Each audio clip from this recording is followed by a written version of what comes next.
Welcome to Dr. Creepen's dungeon.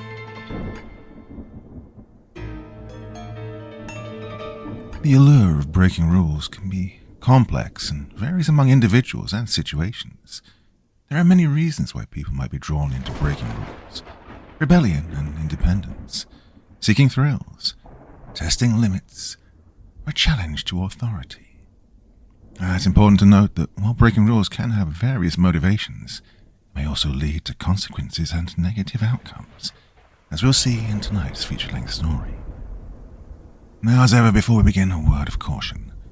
Tonight's tale may contain strong language, as well as descriptions of violence and horrific imagery. That sounds like your kind of thing.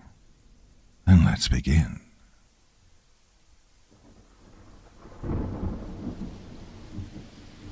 I am a professional rule breaker. Part 1. The Lady of the Village. Thanks to the internet, a lot of people around the world have now become aware of the existence of seemingly irrational rules that come with certain places of cultural or historical importance, local or otherwise. Following these rules is more often than not a matter of life or death.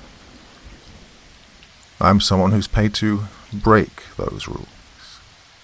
Yes, it seems counterintuitive, but you wouldn't believe the number of lives people like me have saved by doing the exact opposite of what the rule specifically states. How else would you know why you're not supposed to stand in front of the mirrors at your local murder motel with a candle in your hand at 3:03 a.m. if someone isn't willing to demonstrate the foolishness of doing so? Or why you're supposed to ignore the breathing on your neck while walking past a graveyard after dark? Legends fade with time. The fog of fear starts to dissipate, and suddenly people aren't afraid of the shadows anymore. The scars on our bodies are a warning to those arrogant enough to go against what are pretty much the laws of nature. Now, don't get me wrong, just because we don't usually get killed doesn't mean that we can't, or that you won't. In fact, breaking those rules will absolutely kill you. It's just that we are prepared to take on jobs like these, and that the risk of death is significantly lower for us. Much of my job boils down to identifying the reason behind the existence of these rules, and then to act accordingly. Sometimes they have no supernatural origin, just the concoction of a mischievous mind. They're easy enough to deal with, provided we get to them on time, before the combined fear of the collective conscious breathes life into them and turns a harmless prank into a terrifying legend. But these instances are few and far between, and I mostly end up dealing with rules that have pretty concrete justifications for their existence. By far the most common ones we deal with are a powerful creature that's moved into a significant space and made it their abode. A pack of rabid werewolves in a national park, a banshee in the attic of an old museum, and so on. The rules associated with these places are easy enough to understand. Don't go into the woods on a full moon night. Don't stomp on the stairs at the museum, and so on. While dealing with these creatures, it's our responsibility to ascertain their intentions and tailor our response accordingly. Are they simply surviving side by side with humans, or are they actively hunting innocent people? In this aspect, our work is a lot like that of the forest department. For if it is the former, then the way ahead is to involve the local communities in the preservation of these oddities, because, after all, having evolved these rules for their survival in the first place, they're best equipped to handle something like that. Sometimes we might even help them formulate such rules, like a survival guide. But if it's the latter, then we put those things down like the man-eating lions that they are. Then there are the aberrations in reality that are the hardest to deal with.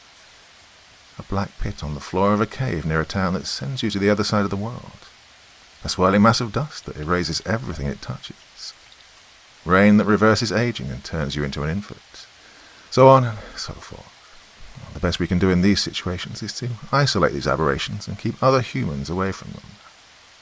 I don't know what my employers at Acme Corps do with these aberrations, but they're accorded the highest level of security that mankind can offer. So much so that ground-level workers like me are completely unaware of what happens in these mysterious containment zones. Well, I guess the easiest way for me to give you an idea of what my work actually entails would be to try and explain it with an example. I'll go to one of the earliest cases I dealt with while flying solo, one that still haunts my dreams, from back when I was still a rookie and much more prone to injuries. The Lady of the Village. The village was a loose collection of wooden houses nestled in a small elevated clearing in the forest, surrounded by jagged snow-capped peaks. The inhabitants had been haunted for generations by the Lady of the Village, who would saunter out of the woods each night and steal their children whenever she could get their hands on them.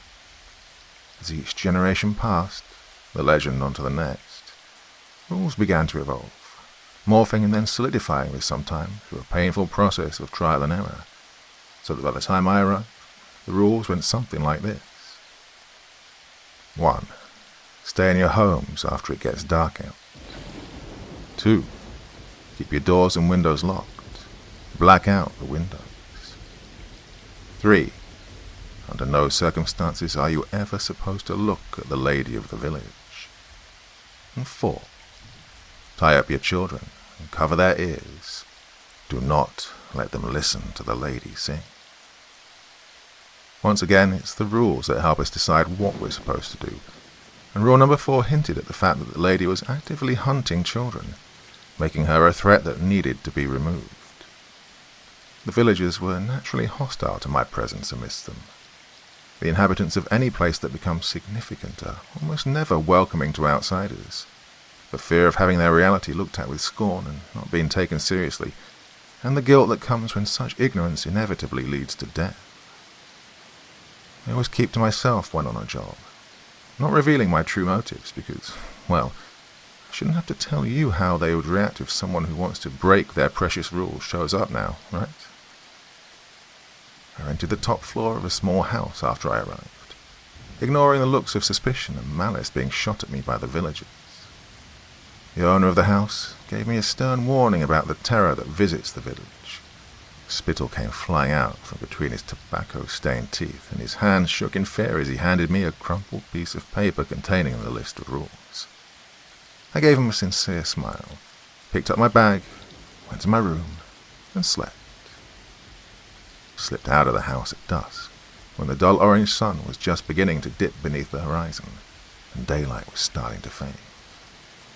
Some of the villagers glared at me as they began shuffling back to their homes, and I waved at them affably. I went up to the edge of the woods and set a couple of cameras in the trees, after looking around to make sure I wasn't being watched. If the lady doesn't like being seen, cameras would not please her at all. Well, the village looked abandoned by the time I returned, and my footsteps seemed to echo in the forlorn streets splashed in an orange glow from the lampposts lining the road. "You're too late. You do not respect our traditions," the house owner thundered at me when he saw me coming back. I apologized profusely, flashed a comforting smile at his young son, who was tied to a sofa in front of the fireplace, and climbed back up to my room, ready to further disrespect the village's tradition. I cracked open the door to the balcony, tore up a small horizontal strip of the black tape covering the window, and began waiting for it all to begin, with a shotgun in my lap and a flask of whiskey next to the laptop placed on the table near me. Now, I've never been very good at the waiting part of my job, so it was no surprise to me that I drifted off to sleep after taking a couple of swigs from the flask. It was an alert from my laptop that jolted me out of my sleep. I blinked, rubbed my eyes, and peered at the screen. Sure enough, it was the Lady of the Village, walking out of the woods with a candle in her palm. Her skin was pale, contrasting against her black Victorian-style dress that blended with the darkness surrounding her. Her blood-red lips were moving, like she was singing. She stopped, turned her neck to look at the camera, and winked, making me shudder. It was like she knew where I was. I tightened my grip on my gun for comfort, and glanced at the array of weapons from my bag, splayed out on the bed for reassurance. It didn't take long for the singing to become audible, getting louder and louder as the lady entered the village. The song was so melodious, like nectar being poured into your ears, each note tugging at your heart, compelling you to obey the lady. wasn't a surprise that the kids were so susceptible to her voice. I jumped out of my chair and went up to the window, peeking out of the little slit I'd made.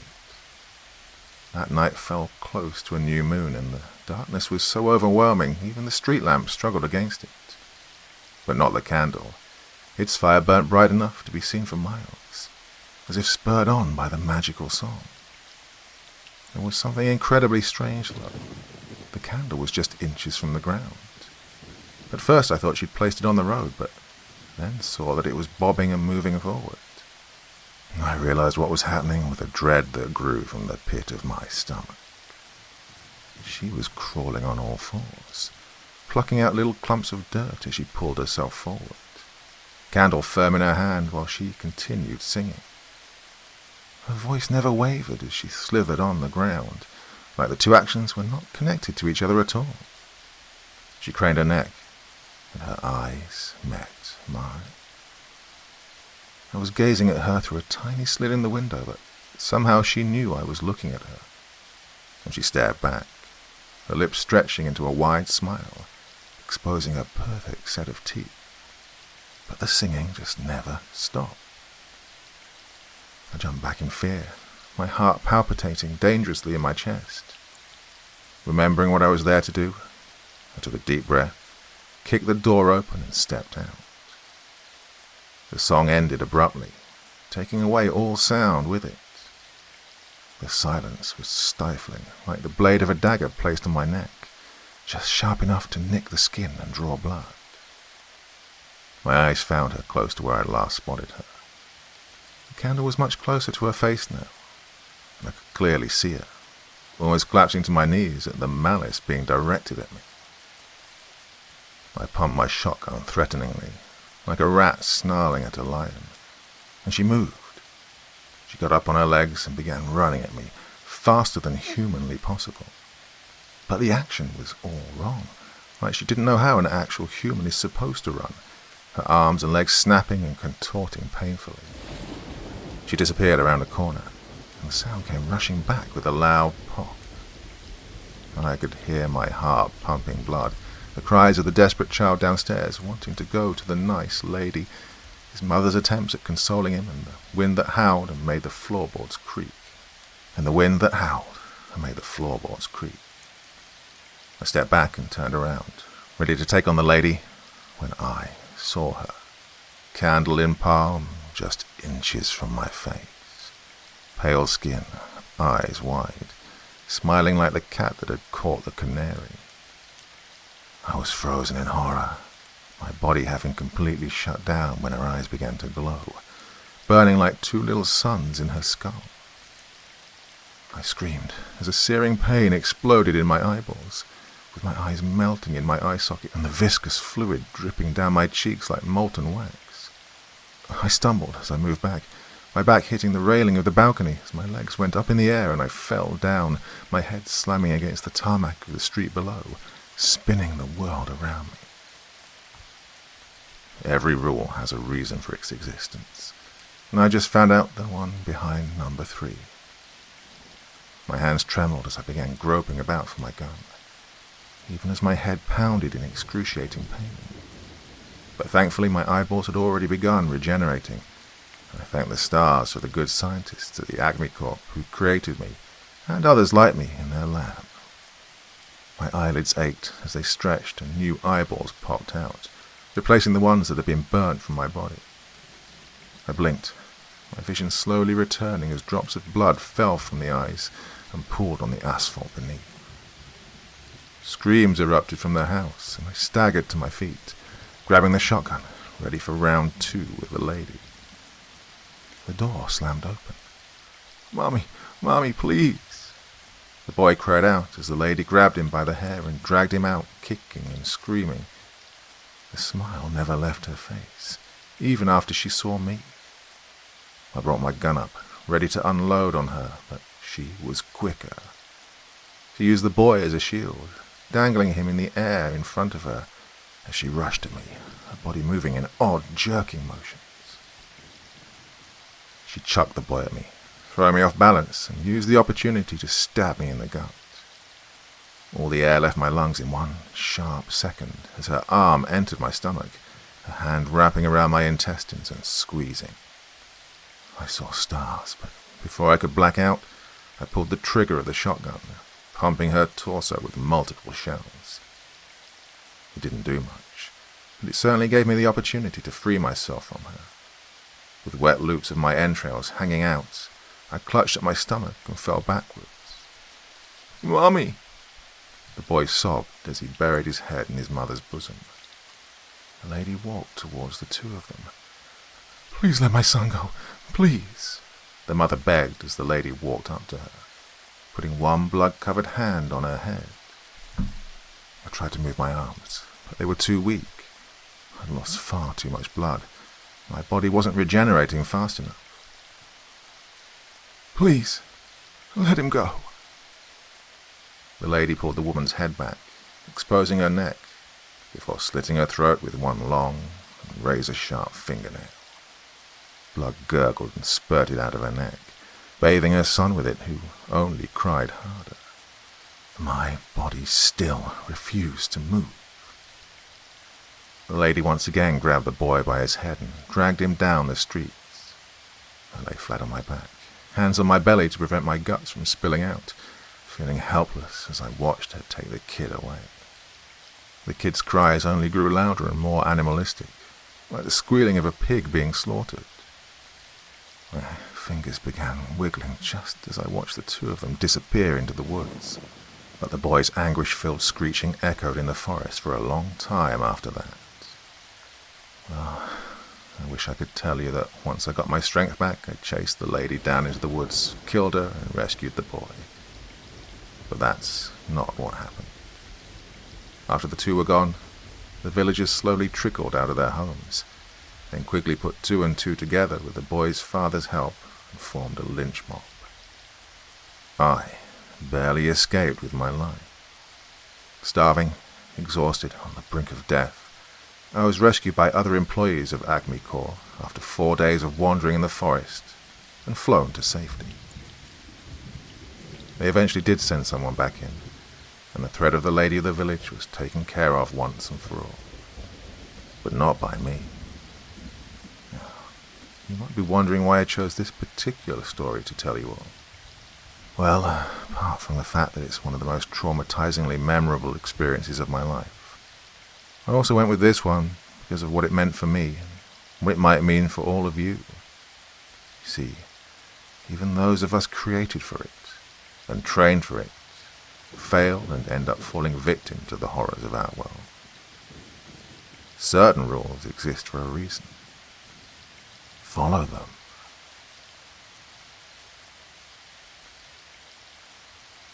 Part 2. The Garden Hill Mimic. I'm a professional rule breaker. That is to say, I get paid to break rules that exist to protect the lives of those inhabiting a space significant enough to have them. Think of it as ethical hacking to check the strength of the system in place. Now, rules can serve as a survival guide for those living in the vicinity of such areas, but, it's not all that they do. Do you know what the purpose of rules in general is? The scientist who pulled me out of my artificial amniotic sac told me that they provide structure and order in your life, keeping the chaos at bay. You don't need motivation to succeed in life, he'd say. You need discipline.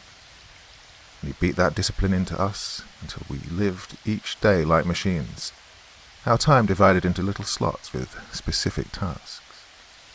For a man who raised rule breakers, he sure was a stickler for them.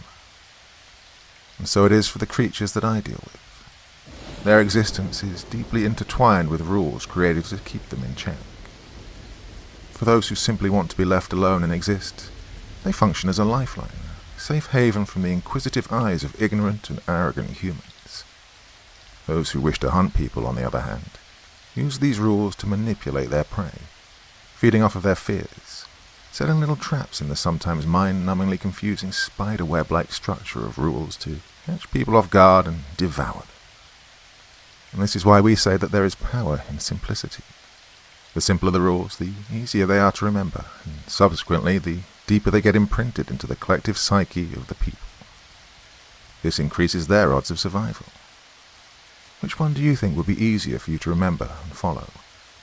Lighting one candle on your doorstep each night? Or lighting 17, all of different shapes and sizes, each in specific corners of your house? Complexity allows things that lurk in the dark to take advantage of your mistakes and slip in through the cracks. They get you when you feel like you've done what's needed and are sleeping safe and sound in your bed. A cold, clammy hand on your leg at midnight serves as a haunting and possibly final reminder of just how badly you've messed up. But on the other hand, simplicity can be a double-edged sword in and of itself, especially when it comes to creatures who derive their existence from the rules. I am, of course, talking about tulpas, a manifestation of the darkness that resides in the collective consciousness. These are things that exist simply because people believe they exist, and the stronger the belief, the more powerful the tulpa. Rules provide a ritualistic aspect to such belief and makes it much harder to contain these creatures. I remember the first tulpa I ever dealt with was this long-haired woman dressed in white that was whipped up in a frat party sometime in the 70s, growing powerful over the decades as the campus legend about her gradually took a life of its own. They said that she would come into your room at night, sit at the foot of your bed and lick your toes before biting them off one by one, while you remain frozen in fear, unable to do anything or even scream, but feeling every bit of that pain nonetheless. Oh, it took a while to bring her down. Regenerating your toes over and over again is a very painful experience, let me tell you that. But that's not the story that I want to share with you all today. No, I'm going to be talking about a much more definitive experience of mine with tulpas. The Mimic of Garden Hill. Garden Hill is an upper-class neighborhood in the hills, populated by your stereotypical yuppies. Rich, educated, anti-vaxxers. Oh, ignorance that comes from half-baked knowledge is much harder to get rid of. And I knew it was going to be a major pain when I realized I was dealing with a tulpa that was terrorizing these ignorantly arrogant assholes. Well, I didn't realize it was a tulpa at first. All the signs pointed at it being a skinwalker, or a mimic of some sort. And I initially reported to my bosses that it was the latter. In hindsight, though, the simplicity of the rules, the old history of the legend, should have given me ample warning. So, the rules. 1. Do not venture outside after sunset. 2. Make sure all doors and windows stay locked. 3. Do not invite guests into your home when it's dark out. 4. If you hear someone crying out for help at night, ignore it, especially if it's someone you love. And 5. Count the number of people in your home before you go to bed. If the numbers aren't what they should be, call 911. I was sent to investigate this case after an Acme Corps executive asked for help. Apparently his son's friend and his family had moved into the neighborhood and had experienced a heartbreaking tragedy soon after.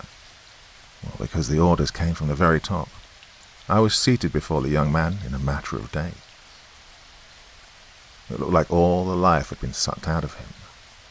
Pale, gaunt, with deep circles under his eyes, he sat fidgeting on the spare chair in my motel room and flinched at the slightest of noises.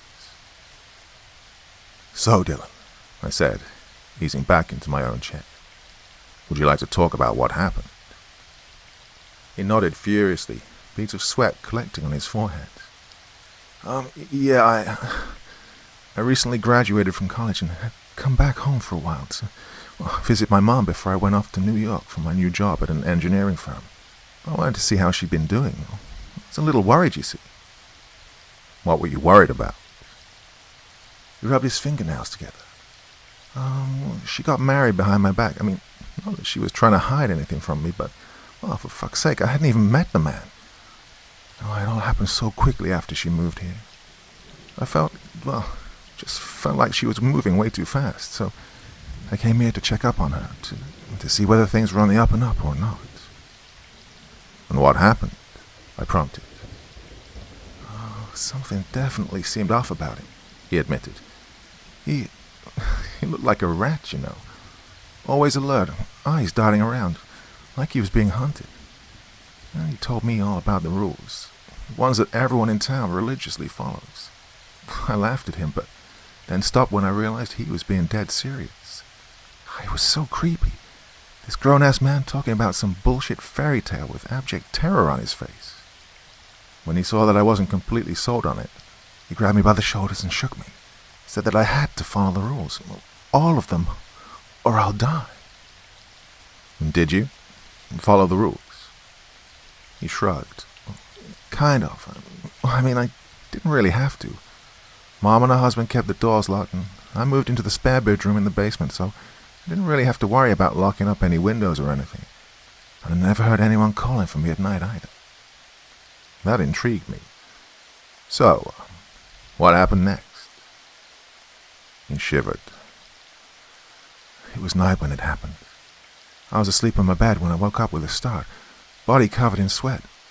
My heart was hammering in my chest, and I could feel the hairs standing on the back of my neck. I was so disconcerted. I was terrified, but I didn't know exactly why I was so scared. But then I realized what it was. His foot started tapping on the floor. I felt a presence in the room, about the size of a dog, breathing, watching me. I shook my head, closed my eyes and tried to sleep, telling myself that it wasn't real. It was all just in my head, but that feeling didn't go away. I felt the presence shift. It moved around my room.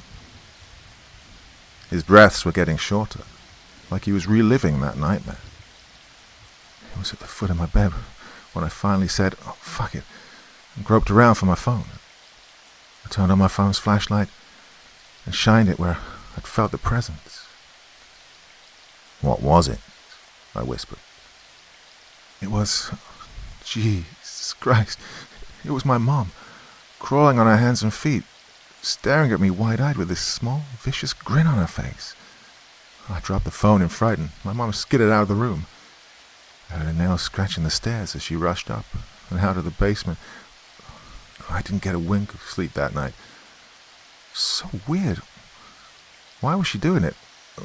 Was she okay? Did she want to hurt me? I felt a sort of primal terror, one that doesn't quite know why it exists, you know? Did you talk to her about it in the morning? He shook his head in disbelief. What? No, are you crazy? I was too terrified to talk, period. I didn't even properly understand what was happening. Had I dreamt it all up? Was it real? If it was real, then why? Why was she doing it? Was she sleepwalking, or did it have something to do with the town's rules? I didn't know. So I chose to spend the day outside, doing odd chores like washing a car, mowing the lawn, watering the plants. I waited for him to continue.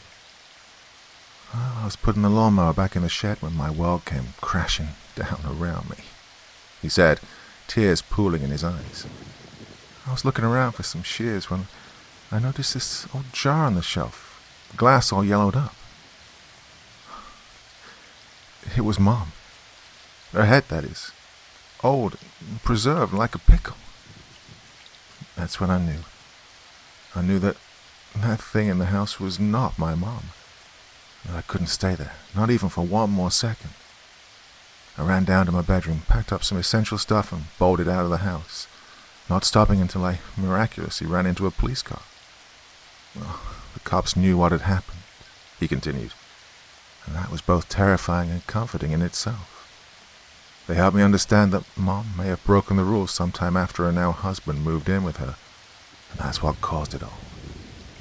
They found him too, her husband, cut up into a half-dozen pieces, with the handle of an axe shoved up his rectum. God, he was only trying to protect her. He knew she'd doomed herself, but chose to stay with her anyway. He buried his face in his hands as long and agonizing yet silent sobs racked his chest. I let him air it out. After he composed himself, I accompanied him to the edge of the town and returned after seeing him off. My investigation revealed that it was not a solitary incident. There had been cases all over the town. I found out about a loving father who, after hearing complaints about there being an extra person in the house, brutally hacked up his wife and daughter. There was a woman who poisoned all 7 of her grandkids after inviting them to her house for a sleepover. All cases involved someone close to the victim committing the murders in a horrific manner. Now, by this point I was pretty confident it was a mimic, replacing a family member before going off on a spree of violence, and so relayed as much to my bosses and prepared to take him down. I reviewed the rules once again, and set about breaking them one by one, to catch this thing's attention. After the sun had set, I climbed out of the window of my room and roamed the empty streets, whistling and kicking empty cans down the road. Anything to draw his attention. My assumption was that, since this thing had just killed Dylan's family, it must be out scouting for fresh blood. I clutched my pistol and continued my acts of provocation. I was right. It didn't take long for it to begin. I spotted something lurking in the shadows out of the corner of my eyes, but it would disappear the instant I turned my neck, even just a little. Wet footsteps on the asphalt, unnatural rustling of the bushes to the sides, soft, animalistic growling that seemed to come from just next to my ankles, all signs that I'd been chosen as the next target. But for some reason, it chose not to attack me then and there. Why? I think it could somehow sense my enhanced nature, and I hoped that it would be interesting enough for him to speed up his feeding cycle. After confirming that the dog had sniffed the bone, I hurried back to my motel room, jogging and weaving my way through the grid-like streets. I climbed back up into my room, made sure that the hemp rope soaked in alcohol, a knife made of pure gold, was somewhere within reach, and began waiting. I could hear the television from a couple of rooms down blaring into the suffocating shroud of darkness, as if the occupant was trying to ignore the terror looming large outside his windows. Well, my window. The thing announced its presence with a piercing screech, one so filled with anguish it would fray the heartstrings of those who didn't know better. Something banged against my window, making it rattle in its hinges. Boom, boom, boom. A couple of blood-soaked hands banged against the window, leaving behind a thin trail of red that slowly dripped downwards. "Help me, please." I walked up to the window and peered outside. It was a woman, early 30s, naked and covered in bruises and welts, completely drenched with blood from head to torso. I saw that it wasn't anybody I knew. Interesting. "He's gonna kill me, please. Please help me." My neighbor turned up the volume on his television. "He's coming. Oh, God." I spotted the silhouette of something tall and thin walking towards the naked woman from my right, and heard this strange metallic sound, like a blade being dragged against the wall. "Please, please," the woman cried. "All right, step back. I'm letting you in. Do you hear me?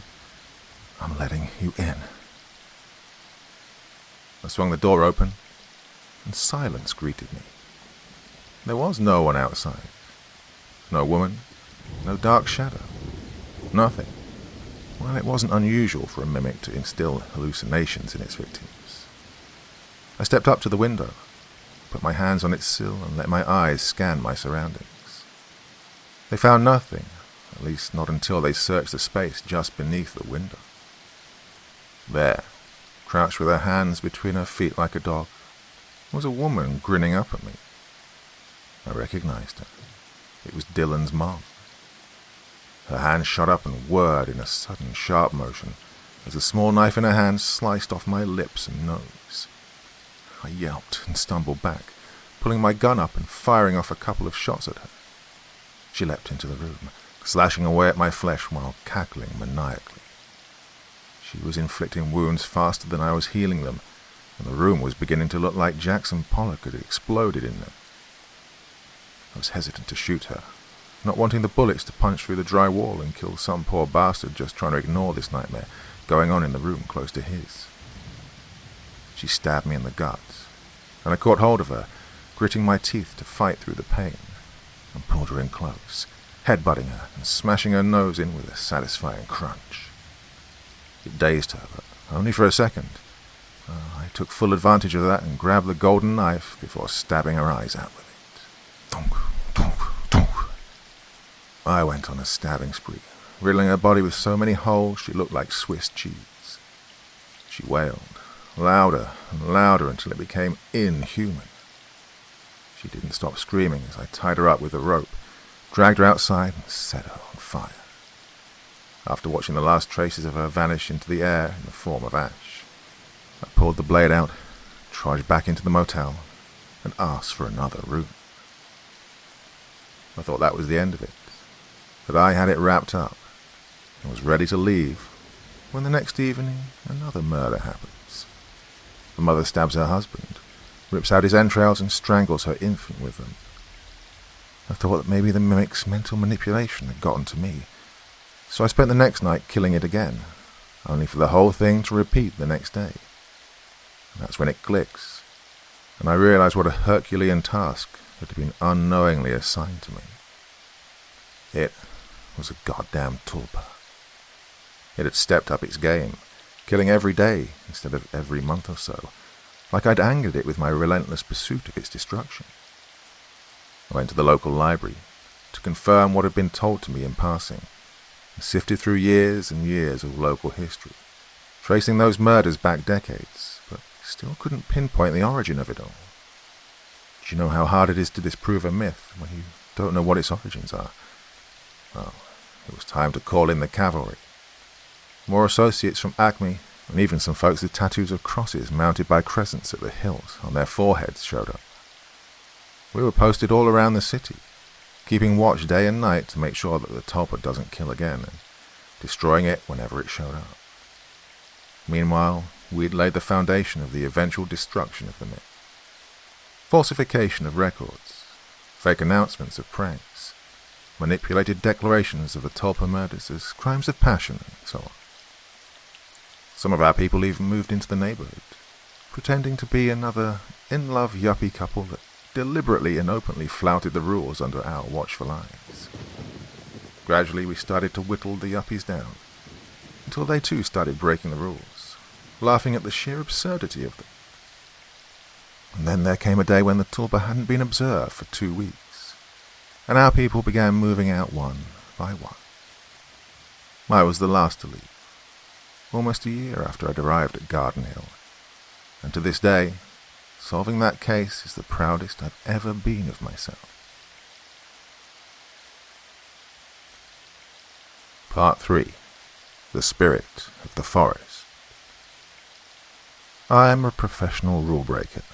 In other words, I get paid to break the rules designed to save lives, to demonstrate the need for having such rules, or to put an end to the reason for their existence. A core aspect of my job involves making moral decisions. In fact, ethical dilemmas and comparable moral choices were some of the first things we learned about while growing up. See, the good folks at Acme don't just want to reflexively destroy anything that could be classified as supernatural, which is why, when investigating a case, it's my job to deduce whether the entity necessitating the rules is malicious and is actively hunting humans, or is it just trying to survive side by side with them.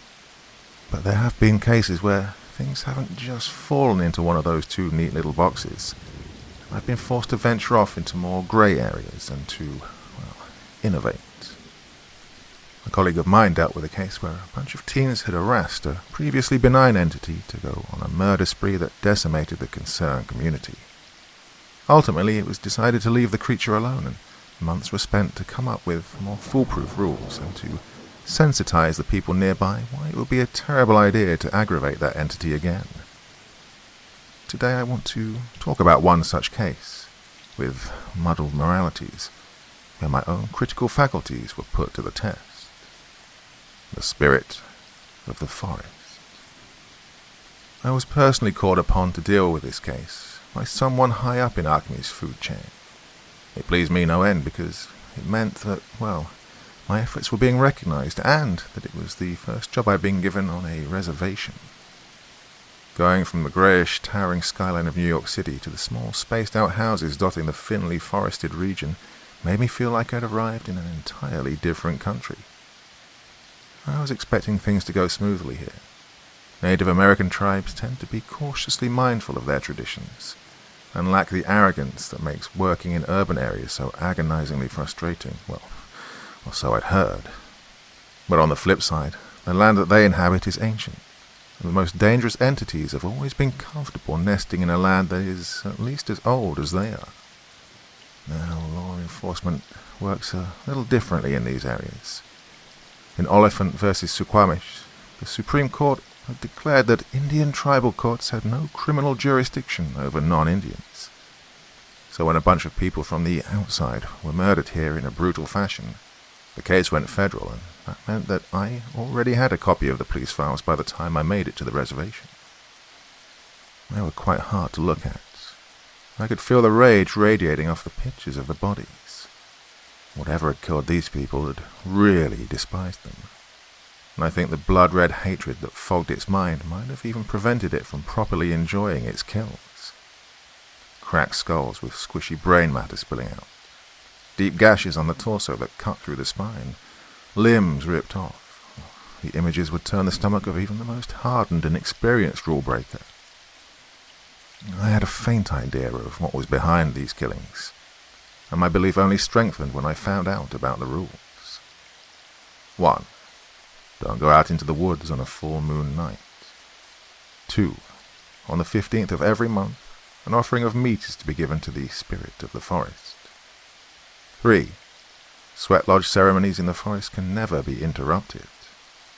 And 4. Do not desecrate the forest.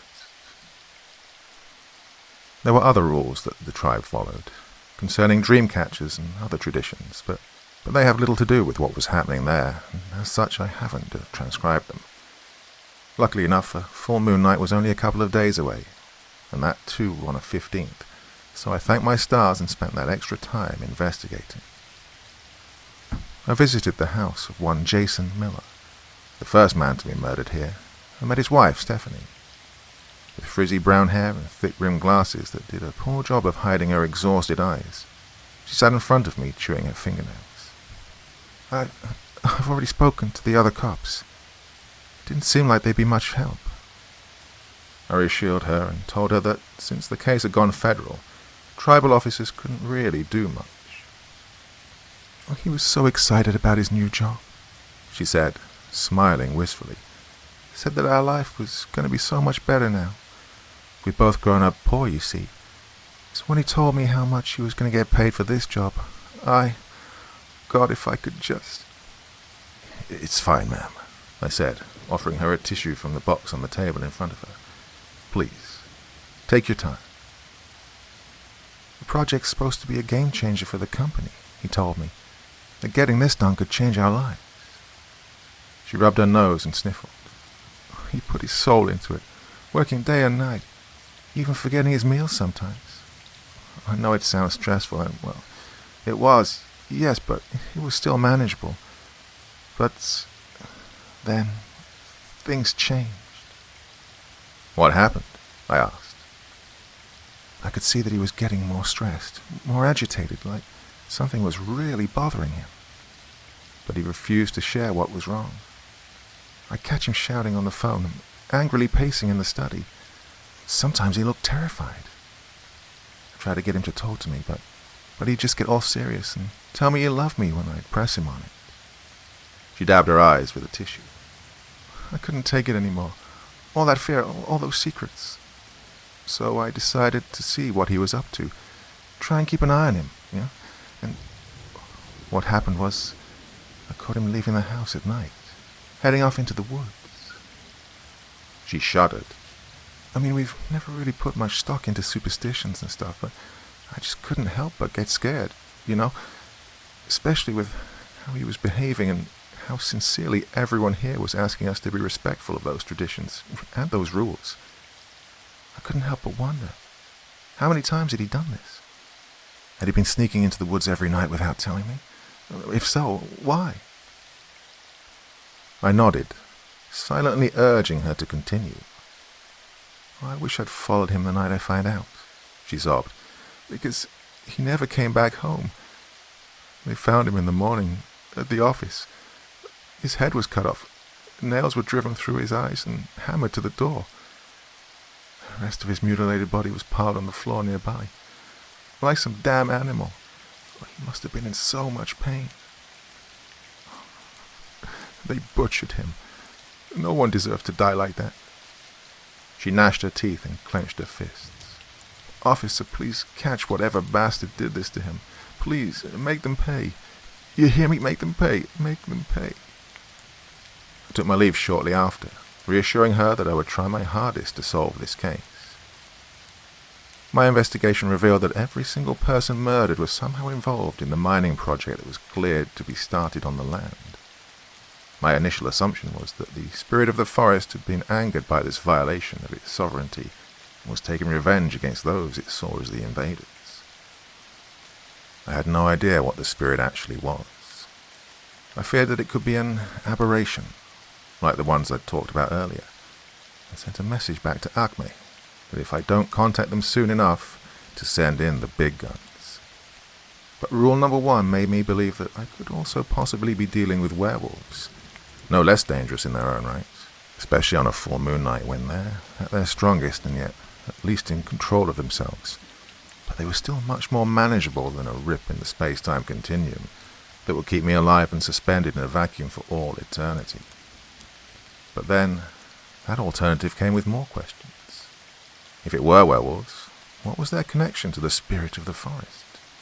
Assuming that they themselves were not being mistaken as the spirit itself. When the muggy full moon night rolled in, I strolled into the forest, armed with all the equipment I thought I could possibly need. No, I did not take silver bullets, but I did take your average hollow point bullets with silver dust stuffed into them.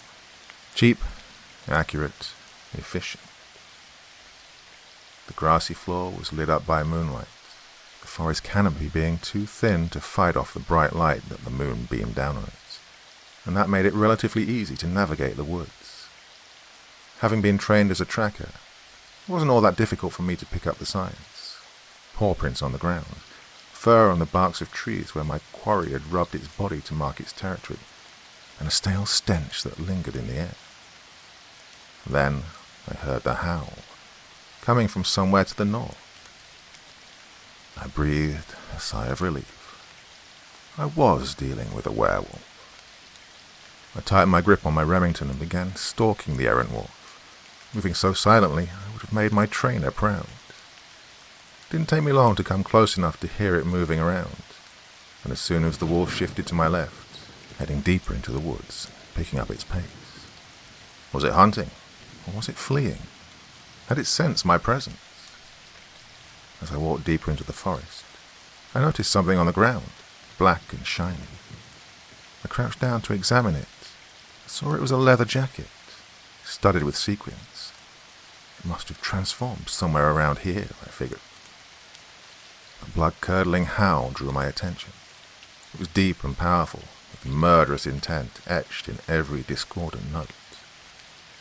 I was surprised to see that deep within me was an instinct to escape, as if my senses were telling me I was in over my head and needed to get out. The wolf I was stalking must have been far more powerful than I'd realized. 5 more minutes of moving through the forest, and I spotted it. Around 8 feet tall, covered in a coat of shaggy brown fur, and walking on its hind legs with sharp red eyes that glinted like rubies in the moonlight. Crack! I was quick on the draw, but the wolf was quicker, disappearing off into the woods such that my bullet slapped harmlessly into the tree directly behind where its skull had been. I ran after it, to try and get it in my sight, swearing not to miss the next time. Ducking under branches, jumping over fallen logs, I bounded after it, but it always was just outside of my reach, its bushy tail vanishing the instant I'd see it. When I felt it come to a halt, I realized he'd led me to a small and circular clearing in the woods. I pulled my gun up, ready to fire at it, when I had to bite back a laugh as my true predicament finally sunk in. Around me I could see dozens of its packmates slithering out of the trees, fangs bared menacingly. I was a fool. I wasn't the hunter. I was the hunted.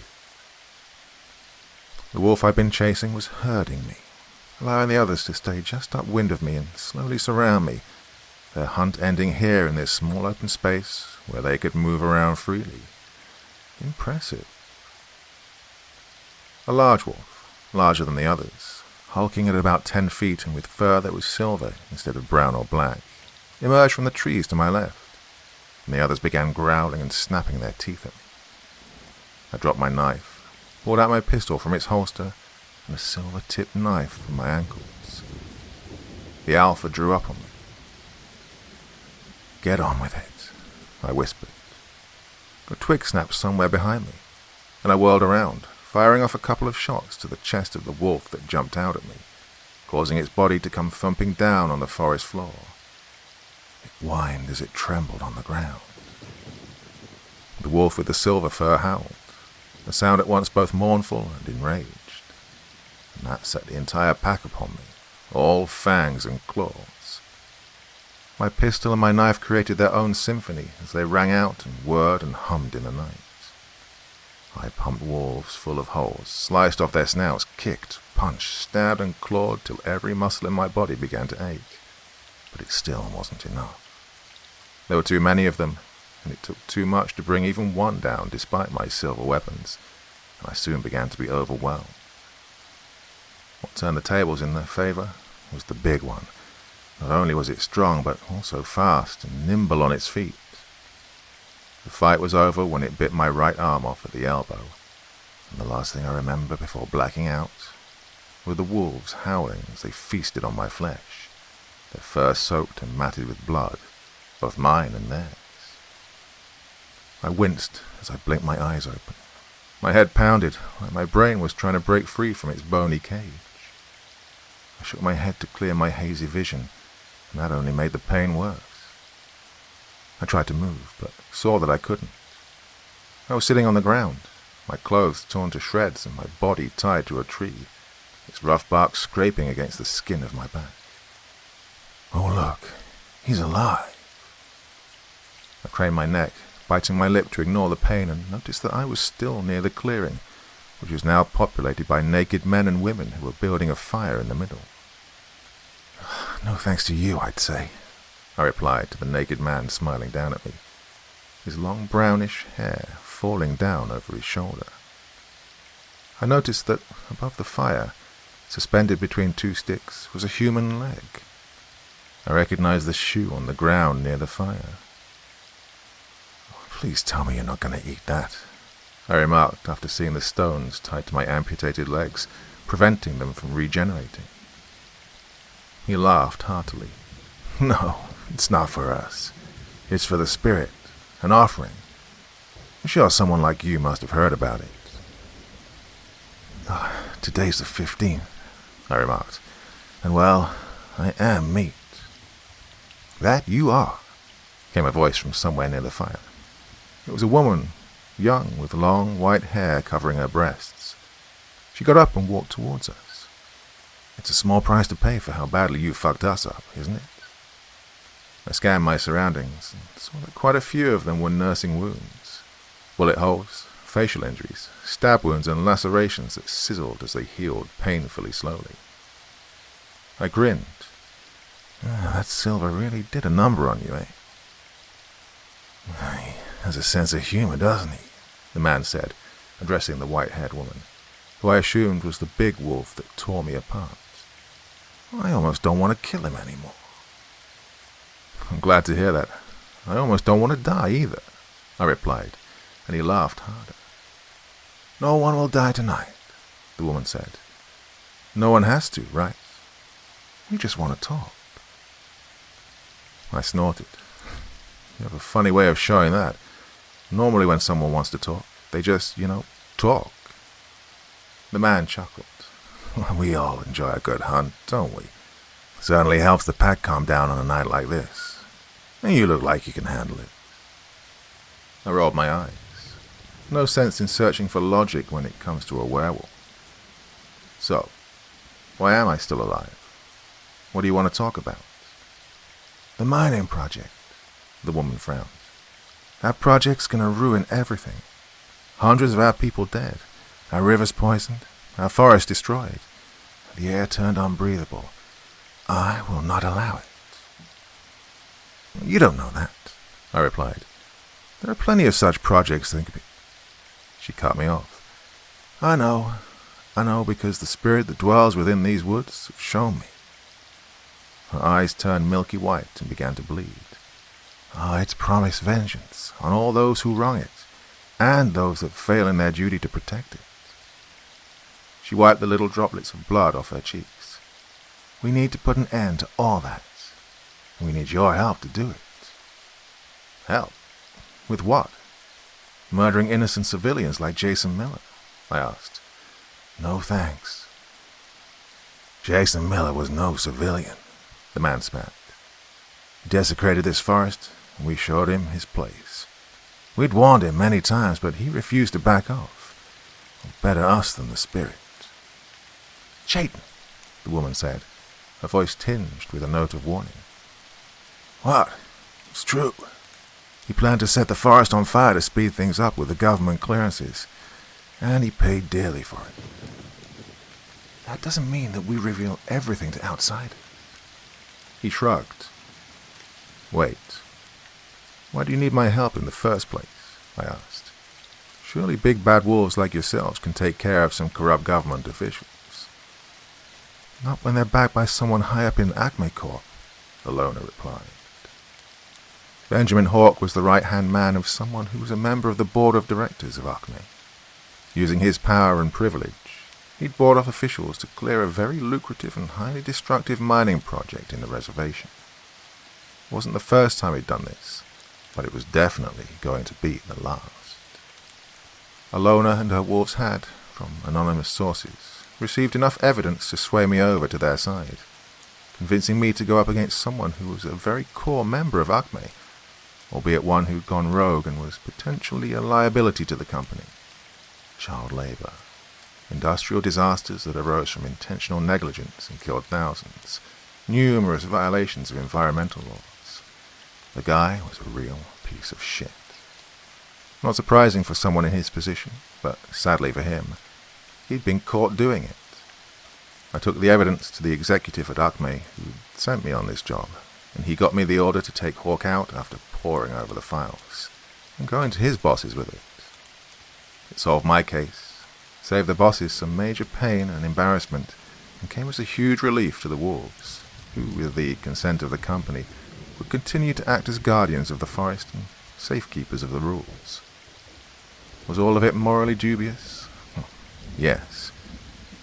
That's why I stood in front of Hawk's apartment building wearing blue overalls with a clip in my hand, and with Alona and some of her wolves by my side. They're not exactly trying to blend in, are they? Alona asked, nodding at the men in black suits manning the entrance to the building. Par for the course, I replied. Now, don't come up until I give the signal. She nodded. Thank you, Brian. We appreciate your help. 3 minutes later, I stood in front of Benjamin Hawk's apartment, knocking on the door. Who's there? He asked, as he cracked the door open and popped his bald head out. I smiled. He really was here. I work for Cass's Glass, here to replace your windows. Having gotten my signal, I knew the wolves would now begin taking out Hawk's security. It's a brand new building. Yeah, well, code says at least one window has to be tempered glass. Builder fucked it up all over the place. Only used laminate. Gotta swap some of them out. Safety requirements, you know?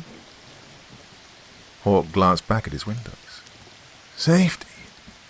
Yeah, laminate's really hard for firefighters to break out, so the tempered glass is used to allow them entry.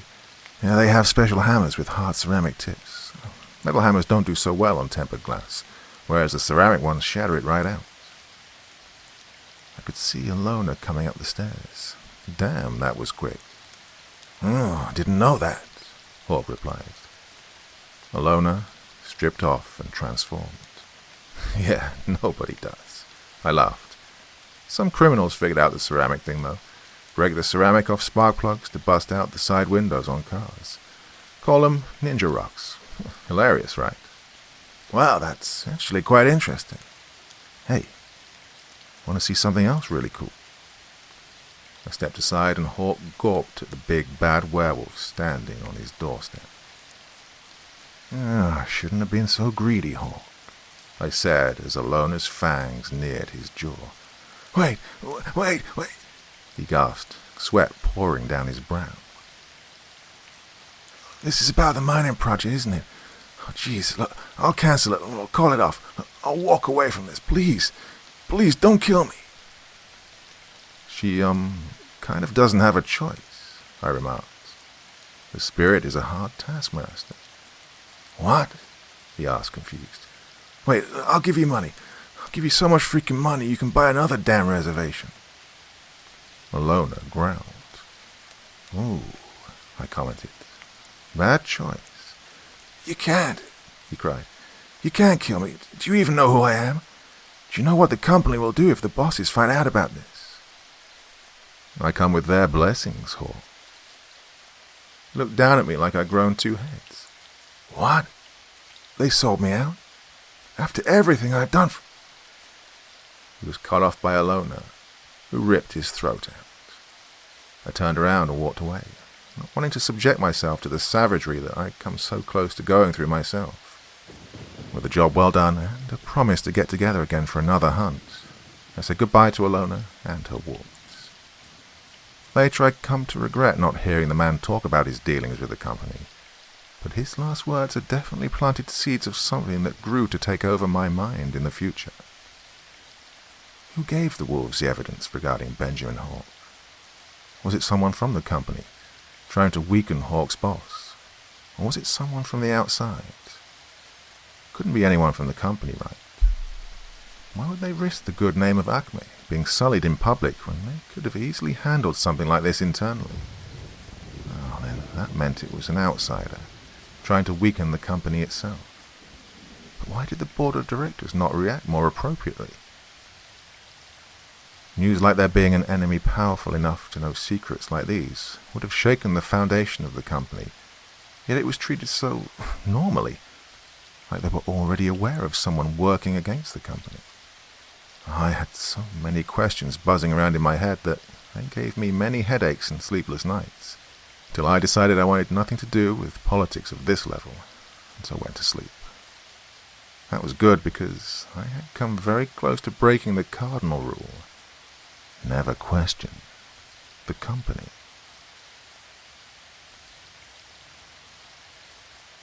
Part 4. Ghosts of Little Flower Valley. I'm a professional rule breaker. What that means is I get paid to break rules designed to protect people from entities and phenomena that necessitate having them, like crash testing a car to see if it meets the requisite safety standards. If someone were to ask me what the best thing about this job is, I'd have to say it's the freedom to make my choices. Growing up, I had to follow a strict training regimen, with each waking moment of my life used to craft me into a better tool for my employers at Acme Corp. So you can imagine what finally being sent out to the world with control over my life and the freedom to carve my own path actually meant for me. Investigating a case, deciding whether the entity that the rules are created around is malicious or not, choosing the best course of action. Every single act of making a choice is something I deeply relish, as do the other rule breakers. So you can understand why losing that freedom, that control, is our single greatest fear. There aren't a lot of things that can take that control away from us, but every single one of them is frightening enough to warrant the undivided attention and complete might of the company. Every single case involving an entity so powerful, or a phenomenon so inexplicable that they leave rule breakers helpless, is referred to as an aberration. Today I want to talk about my first encounter with an aberration, one that made me realize just how little I knew about this world. The ghosts of Little Flower Valley. Well, at first glance, nothing seemed to be too out of the ordinary in this case. A small and humble town, resting on top of an elevated valley and surrounded by looming mountains that protected it from the harsh sun. It was the perfect place to raise a family in, if one could just get past the oddities plaguing it. It was all centered around the mysterious fog that seemed to emerge from nowhere and infected the life of anyone unfortunate enough to come into contact with it. The townspeople had developed a small list of rules to protect themselves from it, and I found out about them soon after arriving there. 1. Do not touch the fog. 2. If you hear the siren, lock your doors, board up your windows, retreat underground if possible. And 3. Call the town hall if you believe you are the first to spot the fog, then find shelter. The fact that there were no rules regarding what should be done if one does end up touching the fog should have sent alarm bells ringing in my head, but I dismissed what little concerns I had after looking into the first couple of cases I came across. Apparently, anyone that came into contact with the fog ended up being haunted by ghosts that resided in the valley. A translucent spectre standing behind you in the mirror, faint scratching sounds coming from under your bed, the sound of wet footsteps behind you in the shower, someone just standing in a corner of your house while you walk past them. It was all fairly typical of your average hauntings, but there were a couple of things that piqued my interest, like how these hauntings don't seem to end even after the fog retreats and the ghosts follow you, even if you've left town, as if they'd latched onto your soul, terrorizing you until your heart gives out. What made it worse was the fact that these spirits were almost always people familiar to the victim, a dead mother or grandfather, their unconditional love twisted into unrelenting hatred. It wasn't all bad, however. I found out about some cases where these hauntings ended up saving lives. There was a man who walked into his bathroom and found his tub flooded with blood, and his own bloated corpse floating on it. He ended up cancelling on his friend's birthday party on a boat the next day, which ended up sinking, killing most on board. There was a woman who dreamt of a dark shadow in her son's bedroom, and left the house with her kids before nightfall, and called the cops, who ended up stopping an armed intruder later on. Well, I thought hateful ghosts and premonitions were all this place had to offer, until I learned about Tony Orlando. Tony Orlando was a troubled young man, an addict who killed himself outside a local pharmacy after a botched robbery attempt where he ended up killing the owner of the shop. A life on a downward spiral that ended tragically. Nothing unique for this country, if not for the fog. I met his father at his house, sifting through his son's stuff, which cluttered the living room while trying to drown his pain in beer and cigarettes. It's all my fault, you know, he slurred. My fault my boy's dead. My fault that my wife's left me, that she hates me too much to even look at my face. He slumped against the sofa, taking short puffs from his cigarette while coughing and sobbing. I waited in silence for him to continue. I was the one who insisted on moving here, he said. I was the one who laughed at the neighbors when they warned us, told us about the rules. My wife, God bless her, she tried. She tried to follow their instructions, even in the face of my condescension. She fought with me until I agreed to hide from the fog if it ever comes. He flicked ash off the end of his cigarette, and it fell on a picture of his son. For about 10 seconds he just sat there, staring at it, before speaking again. I'll admit it, I did get scared when I first heard the siren. It was so loud, it boomed, flooding the valley with terror. I ran around the house, locking up doors and windows left and right while my wife brought Tony here. He waved his arm around. I saw it from my bedroom. The fog, this thick white cloud that erupted from everywhere. The cracks on the road, the narrow spaces between houses, the crevices in the barks of trees. I remembered jumping back when it pressed up against the window, feeling my chest constrict when I heard it hiss. And it lasted so much longer than we expected, he continued. We ended up spending the whole night here, huddled together in front of the TV, frightened out of our minds. But it all seemed so stupid in the morning. Well, the fear had dissipated with the fog. Even Diana looked a little unsure about it all. I mean, the fog is one thing, but ghosts and all? He laughed bitterly. We still followed the rules every time the fog came. True, but we grew complacent. We even let Tony sleep in his room. As the fog grew less threatening, I began mocking it, downplaying the danger, saying it was just natural, like steam geysers or something. I guess that's what made Tony feel brave enough to open the window that night. "Oh, God," I whispered. I remember how he screamed. It was so shrill I thought his vocal cords were going to be torn to shreds. I dashed to his room as quickly as I could and found him cowering and blubbering on the floor. He'd wet himself, something he hadn't done in years. But even so, as scared as he'd been, he still found the courage to shut the window. He told us later he didn't want us to get hurt too. He chugged down half his beer in one go. Oh, such a sweet boy. His whole life ruined by that thing, that Mr. Hole in the Head. "Who?" I asked softly. It's what Tony called him. His ghost.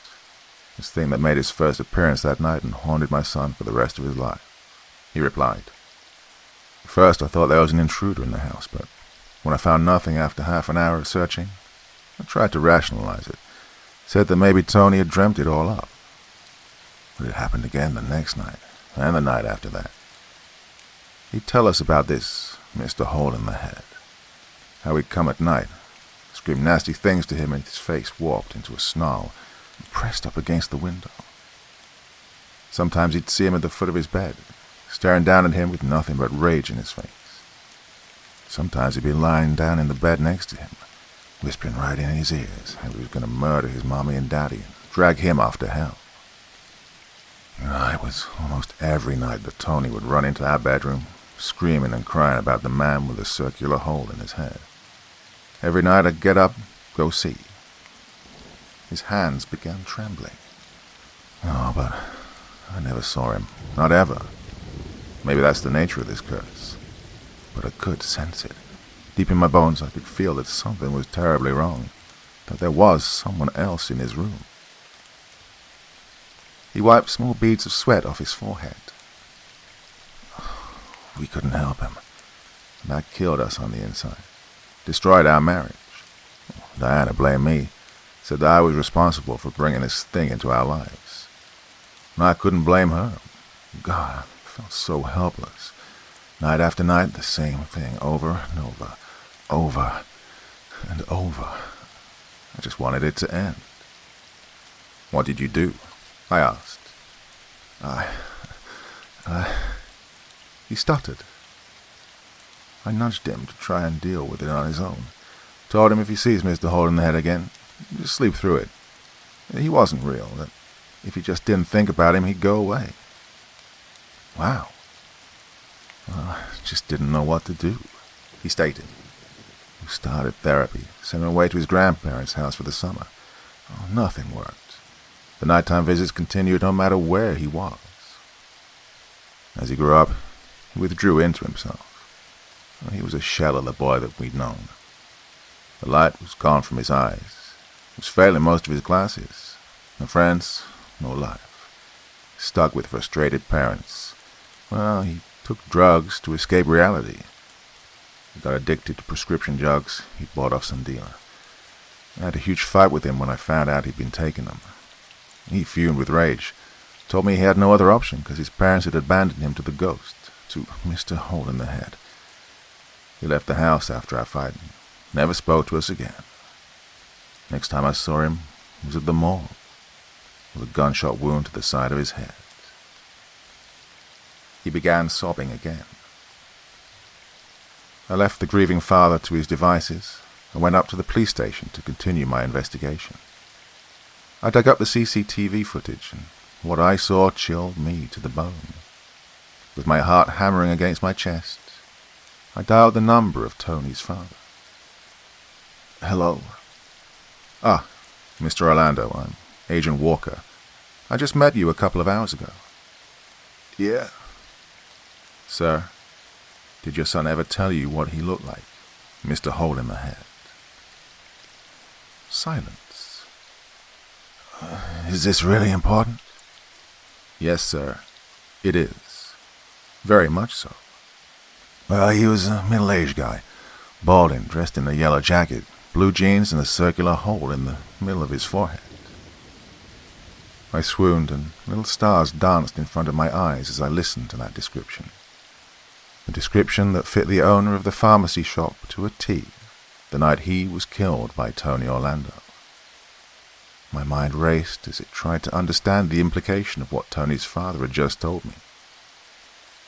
That night, Tony Orlando went to a pharmacy to steal drugs to feed his addiction, a vice born from years of psychological torture from something supernatural. As he walked into the shop, he saw the image of his tormentor standing in front of him, panicked, and shot him in the head. The owner of the shop, angered at being killed in this manner, decided to haunt his murderer. His ghost somehow traveled back in time and became the cause of his murderer's addiction and ultimately his own death. Tony understood this the instant he shot the man. After realizing he'd inadvertently caused himself the years of pain he'd gone through, he walked out of the pharmacy and killed himself. The fog wasn't just functioning as a conduit for ghosts to let them walk from their world into ours. It was also letting them travel through time. It was an aberration, something far too powerful for me to do anything about, and a chill crawled up the small of my back at that realization. I called my superiors and told them about it as soon as I got my bearings back. They understood the importance of my discovery, but needed one last confirmation. They wanted me to break the rules and touch the fog, to see what happens. I was vehemently opposed to doing that. I'd heard horror stories of rule breakers trapped for thousands of years in alternate dimensions, stripped of their sense of selves, forced to live as vegetables by aberrations like this one. But I was even more terrified of breaking the one cardinal rule: never question the company. And so, it was with utter dread that I stood outside on the empty streets of Little Flower Valley a couple of days later. I stood alone, more scared than I'd ever been in my life, shivering as the cold wind stabbed at my skin, wondering exactly how I was going to end up fucking with my life, with time, by doing this. After the blood-curdling roar of the sirens had faded, after erupting abruptly, the fog appeared around me with loud hisses. I saw eyes in the mist that swirled around me, red and full of wrath. I heard whispers, full of malice, that danced on the wispy clouds of the fog. Felt the inherent wrongness of it all, and my legs itched to escape. I climbed up inside my motel room the instant the wet fog caressed my nose. Slamming the window shut behind me, I curled up into a corner and waited for the nightmare to begin. What ghost would appear and haunt me for the rest of my life? What monstrosity had I unleashed upon myself? The ticking of the clock on the wall sounded like gunshots going off in my ears as I waited, and waited, and waited, as each second seemed to stretch for an eternity, like it was savoring my fear. Just when it seemed like nothing was going to happen, I saw it. On the wooden chair in front of me was a figure, dressed in the exact same clothes that I was wearing, but it was faceless. No discernible eyes, mouth, or nose, just like a mannequin. The only feature on its face was a mark on its forehead. It was a cross, with a crescent mounted on its hilt. I blinked, and it was gone. I heaved a sigh of relief, feeling tension seep out of my shoulders. It wasn't a ghost trying to haunt me, but a warning blared at me. What that warning was, I had no idea, and simply put it aside for future reference. But more important, my job there was done. I called up Acme, confirmed that we were in fact dealing with an aberration, and left the next day when the company's people started showing up. That wasn't my only encounter with an aberration, and it wasn't even the most terrifying, but it turned out to be the most meaningful one. But that's a tale for another day.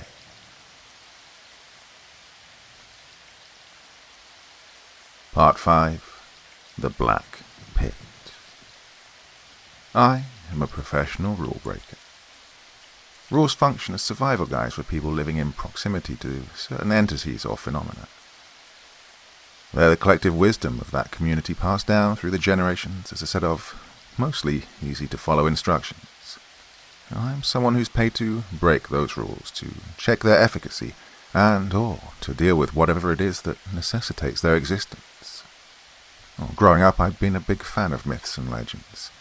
I'd greedily devour any books or mythology that I could get my hands on. Greek, Norse, Egyptian, Indian, whatever culture was within reach.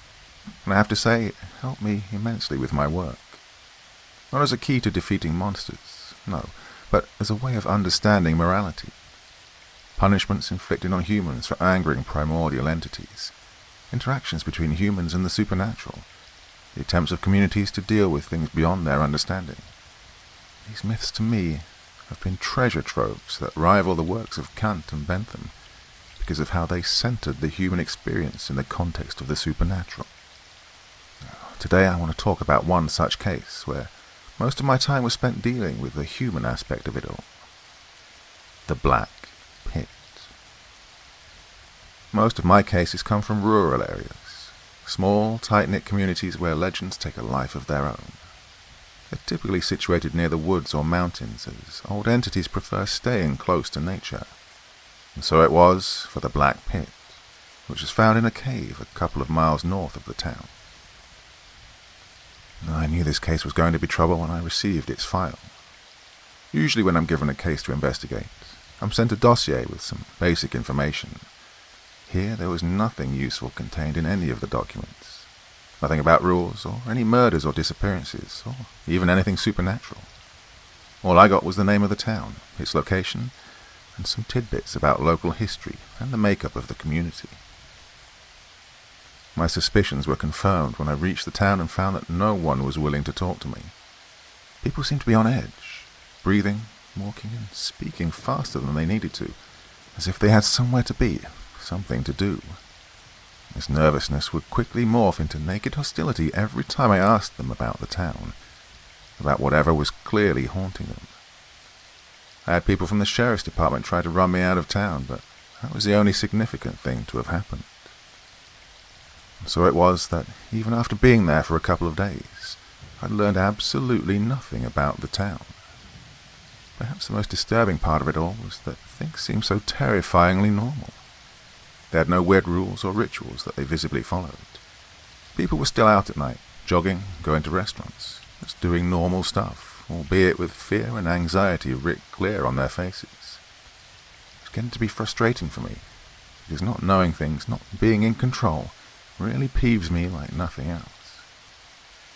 I was forced to discreetly set up cameras around the town, but not even they picked up anything that would set alarm bells ringing. I'd reached a point where I was willing to call my employers and ask them if they'd made a mistake, and maybe even call it quits, because there seemed to be nothing wrong with this place, apart from the oddly nervous townspeople. I wondered how people at the company came to know about this place. But then, I hit jackpot one night. I was dozing in front of my laptop when I noticed movement out of half-shut eyes. I jerked upright and saw that a bunch of people were rushing out of their houses and scrambling for their cars. I grabbed my jacket and my laptop, shoved the pistol in its holster, and raced to my car. Keeping a safe distance from their cars and regularly peeking at my laptop, I tailed them with my headlights switched off to avoid being spotted. I followed them all the way out of town as they turned onto a dirt track and drove off into the hills. There were at least half a dozen vehicles, moving like a loose convoy with about 1 or 2 people in each. I watched as they came to a halt near the bottom of a steep cliff, their headlights lighting up the jagged rock wall. They then proceeded to climb out of their vehicles and disappeared into the cliffside. I blinked. I realized there must have been a cave somewhere in the hill, hidden from my line of sight. I jumped out of my car, dashed to the trunk and pulled out my AR. Slinging the rifle strap around my shoulder, I began jogging towards the cave. The entrance was small, with there being just enough space for 4 people to walk side by side. As I stepped in, I noticed that the cave took a sharp left turn before descending at a gentle incline.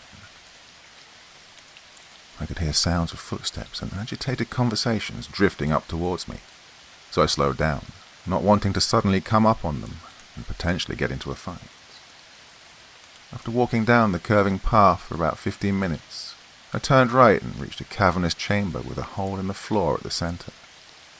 The people from the town were standing in a circle close to it, their flashlights bobbing as they shouted at each other.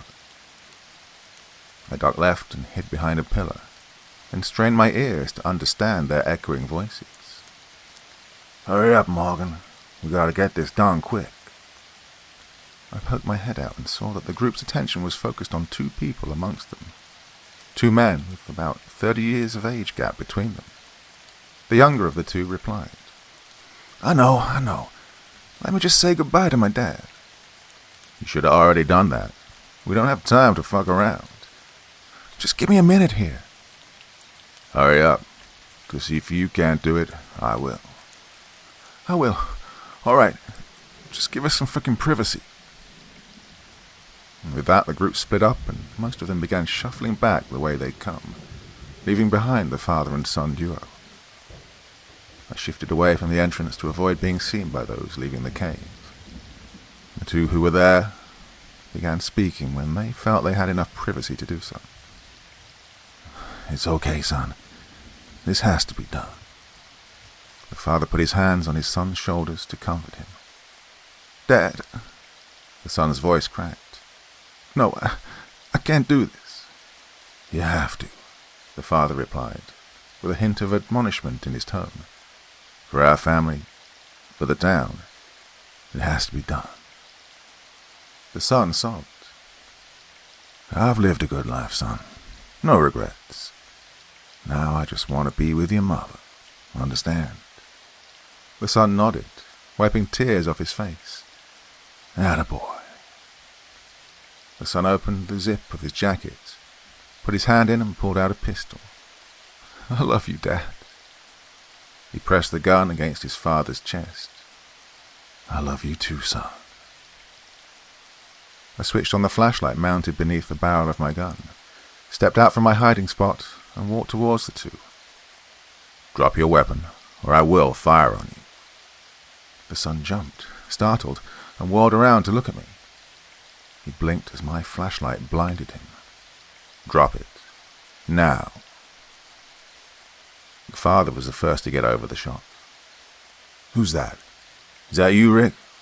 What are you doing here? I told you we'd get it done." "Drop the fucking gun," I warned again. The son started to bring his pistol up, so I shot him in the leg. The gunshot rang deafeningly loud, causing the father to cover his ears with his hands.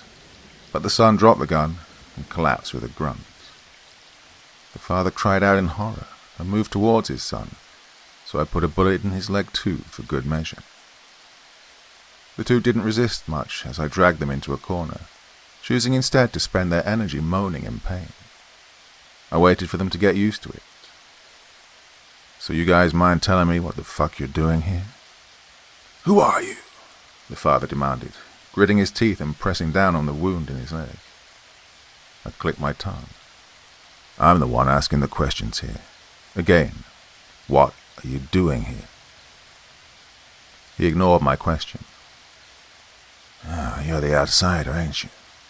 Why did you stop us? Do you even know what you've done? Do you have any idea what'll happen if we don't do what we need to do?" "Dad," the son groaned. "No, I don't," I replied. "But I really want to know. So why don't you tell me?" He glared at me hatefully. "Well, get on with it." I prodded him. "Or do you not understand the situation you're in right now?" I pointed my rifle. "We're not supposed to tell you anything." "I'm sure breaking that promise is better than watching your son's head get blown the fuck out right in front of you, isn't it?" He snarled at me, but after taking a couple of seconds to calm himself down, he told me the story. And that's how I found out about the Black Pit and the one rule associated with it. Apparently, the little dark hole behind me housed a powerful primordial entity, and people from this town had been sacrificing one of their own every month for years and feeding it the corpse to sate its greed. And failure to do so on a night like this one would inevitably lead to death and destruction, as would any attempts to run from it all. In fact, the father here had killed his wife and his own father to placate the monstrosity. And now his son was going to continue that fucked up tradition. Well, not if I had anything to say about it. I was at a crossroads. I had to quickly take a decision on how to proceed from there on. The people outside may have thought of the gunshots and the screams as parts of the sacrifice, but they were bound to get suspicious if the sun didn't go outside. I thought that maybe I could drag these two away from here, but no, that wasn't feasible. Those on the outside could easily catch up to us, or worse comes to worst, they could just sacrifice someone else. No, if I wanted to break the rule, I had to make sure no one died and fell into the pit that night. I decided to make a stand in the cave itself. After muttering a heartfelt apology to the two, I shot them in their good legs, applied makeshift first aid, and tied them up with belts and torn t-shirts, and prayed that the blood loss didn't kill them before the night was over. The father said that the one killed had to be tossed into the pit to complete the sacrifice, but I wasn't willing to take that chance. Sweat poured down my forehead and my heart pounded in my chest. Every second wasted there was a second that allowed doubt and suspicion to develop in the minds of the others.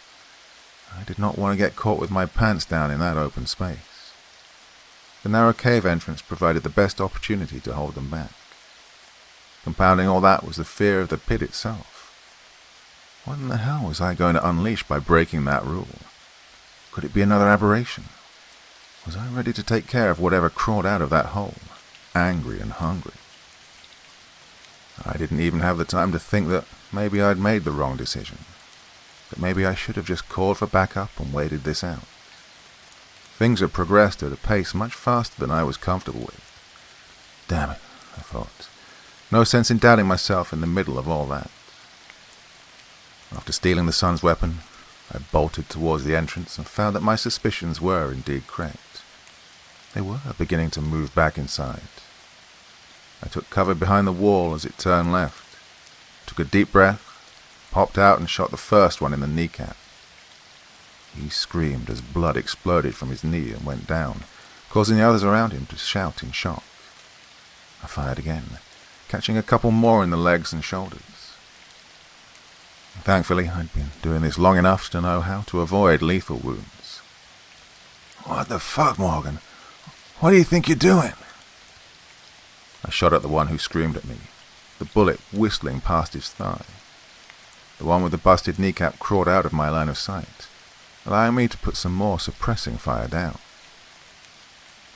It didn't take them long to regroup, and I was soon dealing with bullets flying past my head and slamming into the cave wall behind me, showering me with debris. A horrible thought crossed my mind, and I saw the cave's roof collapsing in on me, trapping me inside. I shook my head and focused on the positives. I had geographical advantage.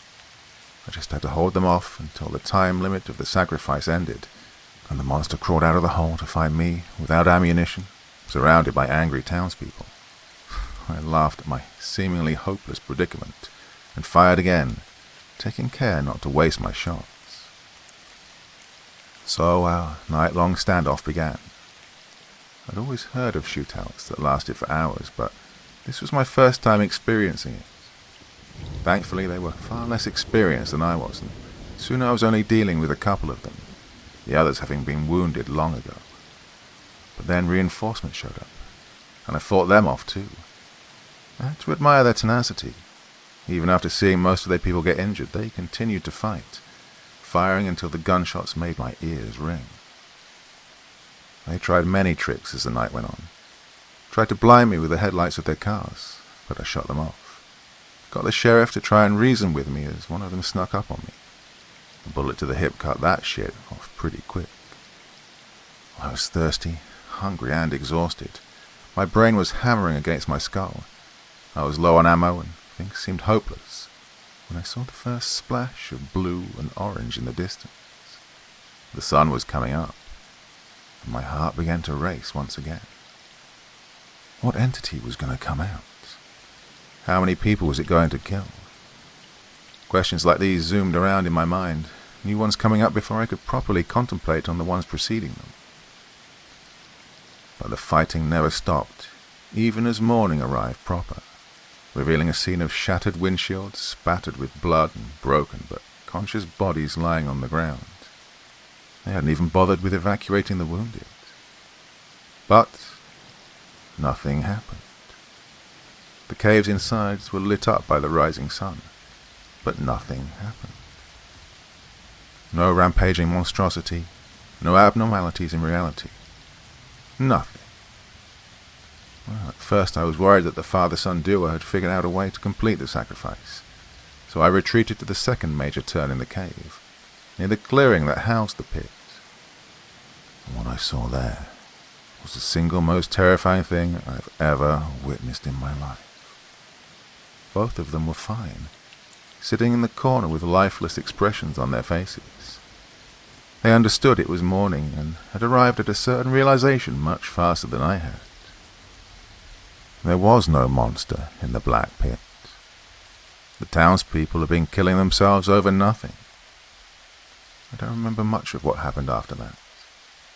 I do know that the two of them were able to come out of their state of shock somewhat before staggering out and explaining to the others what had happened. I remember the looks of utter devastation that spread across the faces of those outside. The realization that they'd killed their own loved ones over a myth would lead to much trauma in the town. They weren't the only ones in a daze. The pointless cruelty of it all had affected me too. A lot.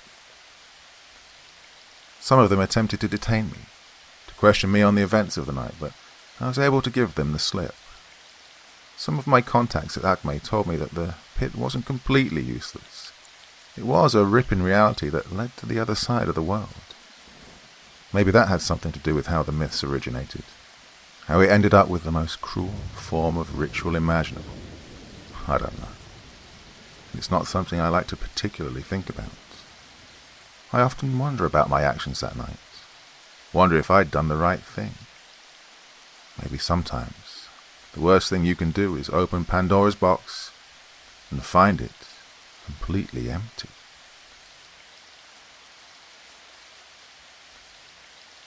Part 6. Plain Town. I'm a professional rule breaker. That is, I get paid to break rules designed to save people's lives. Now, I haven't really talked much about my childhood.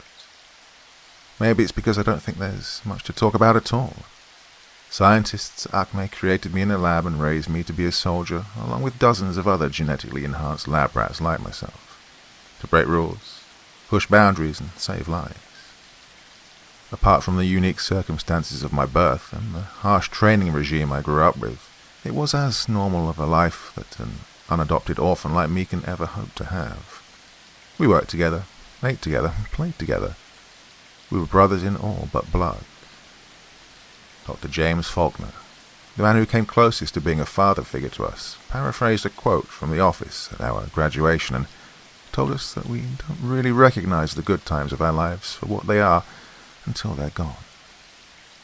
And I have to say, he was right. I feel a pang in my heart whenever I think about those days. The people I grew up with, the cramped room that I used to live in as a teenager, the playground with the creaky and rusted swings. Those days are a refuge for me after every job that goes bad, with innocent people being killed right in front of me. Well, I retreat into myself and think about happier times. But with recent developments, it's the second half of Dr. Faulkner's lesson that's been buzzing around in my head. He said that while we don't recognize the good times of our life, we definitely know what the bad times are when they come knocking. The former might be a slight tickle at the back of your neck, but the latter is like a baseball bat to the face. There's no way you'd miss them. So it was when I received the files for Plaintown and pored over them. I knew that the worst time of my life was upon me. I took one glance at the paper that talked about faceless people that looked like mannequins. My heart fluttered in my chest. Memory from my time at Little Flower Valley and the terrifying vision I'd received flashed through my head as I continued reading the files. I was not looking forward to this. But even after all that, I still couldn't have imagined that this case would turn out to be the last job I ever did for Acme. Plaintown. Things kicked off into high gear before I even reached Plaintown. I was on my way to the site where the instructions to get to the place took effect, when I decided to stop at a diner to have some breakfast. It wasn't like I had a choice. It was the only place I could get something to eat for miles in each direction. I pulled into the parking lot, looked at the cracked signboard with disdain, and rolled out of my car. The place was exactly as the signboard outside promised it would be. Splintered tables, glass windows speckled with years of grime, a true shithole at the ass end of nowhere. So you can imagine my surprise when I noticed the most beautiful woman I'd ever seen sitting in a corner sipping lemonade. She grinned when she saw the look of shock on my face, and I turned my face and scurried off in the opposite direction before plopping myself onto a seat opposite the TV. I noticed that there was only one guy working in the small establishment, middle-aged, balding, and of Arab descent. I turned my attention back to the TV and smiled at the antics of Wile E. Coyote and the Roadrunner. It's really funny, isn't it? Probably the funniest show I've ever seen. I whirled around with a start. There was a man right next to me. Handsome, blonde hair, green eyes. When did he sneak up on me? I have to say I actually prefer this show to Tom and Jerry. He grinned as he said that, before effortlessly slipping into the chair in front of me. But maybe it's because of the deep meaning it has come to have for me. Who knows? My heart was thudding in my chest. How did I not notice this man before? Where did he come from? Did he sneak in through the back door? Who the fuck even is he? I began. Oh, right, he said apologetically. I'm sorry, I forgot. You haven't had anything to eat yet. Hey, Murtaza, he shouted, causing the man behind the counter to look at him quizzically. Can you get 2 eggs Benedict, please? The man grunted in response. Thanks. He turned to look at me. I'm Liam, by the way. Stunned at the strangeness of the situation, I reached for my gun for comfort. Whoa! He put his hands up in alarm. I wouldn't do that if I were you. Maddie over there can get very trigger-happy. We wouldn't want to create a mess here now, would we? I swiveled my neck and saw the blonde woman pointing the sharp end of a .44 Magnum at me, grinning like a cat about to tear into a rat. Beads of sweat began forming up on my forehead, and my hands clenched up into fists. They'd obviously planned this. I was surrounded and had very little hope of making it out unscathed. Even if the woman missed her shot, I'd still have to deal with the smartass in front of me. And this guy had the lazy confidence of someone who could fight. How else could he have snuck up on me? Not to mention that the owner of this fine restaurant who was supposedly cooking my breakfast could also turn out to be a pain to deal with. I began to evaluate all possibilities in front of me. Do I ignore the woman, shoot the man in front of me? Slide down to the ground and try to kill both? Jump sideways and break through the windows? None of the options seemed all that attractive. I was well and truly trapped. Calm down, Brian, the man, this Liam, said.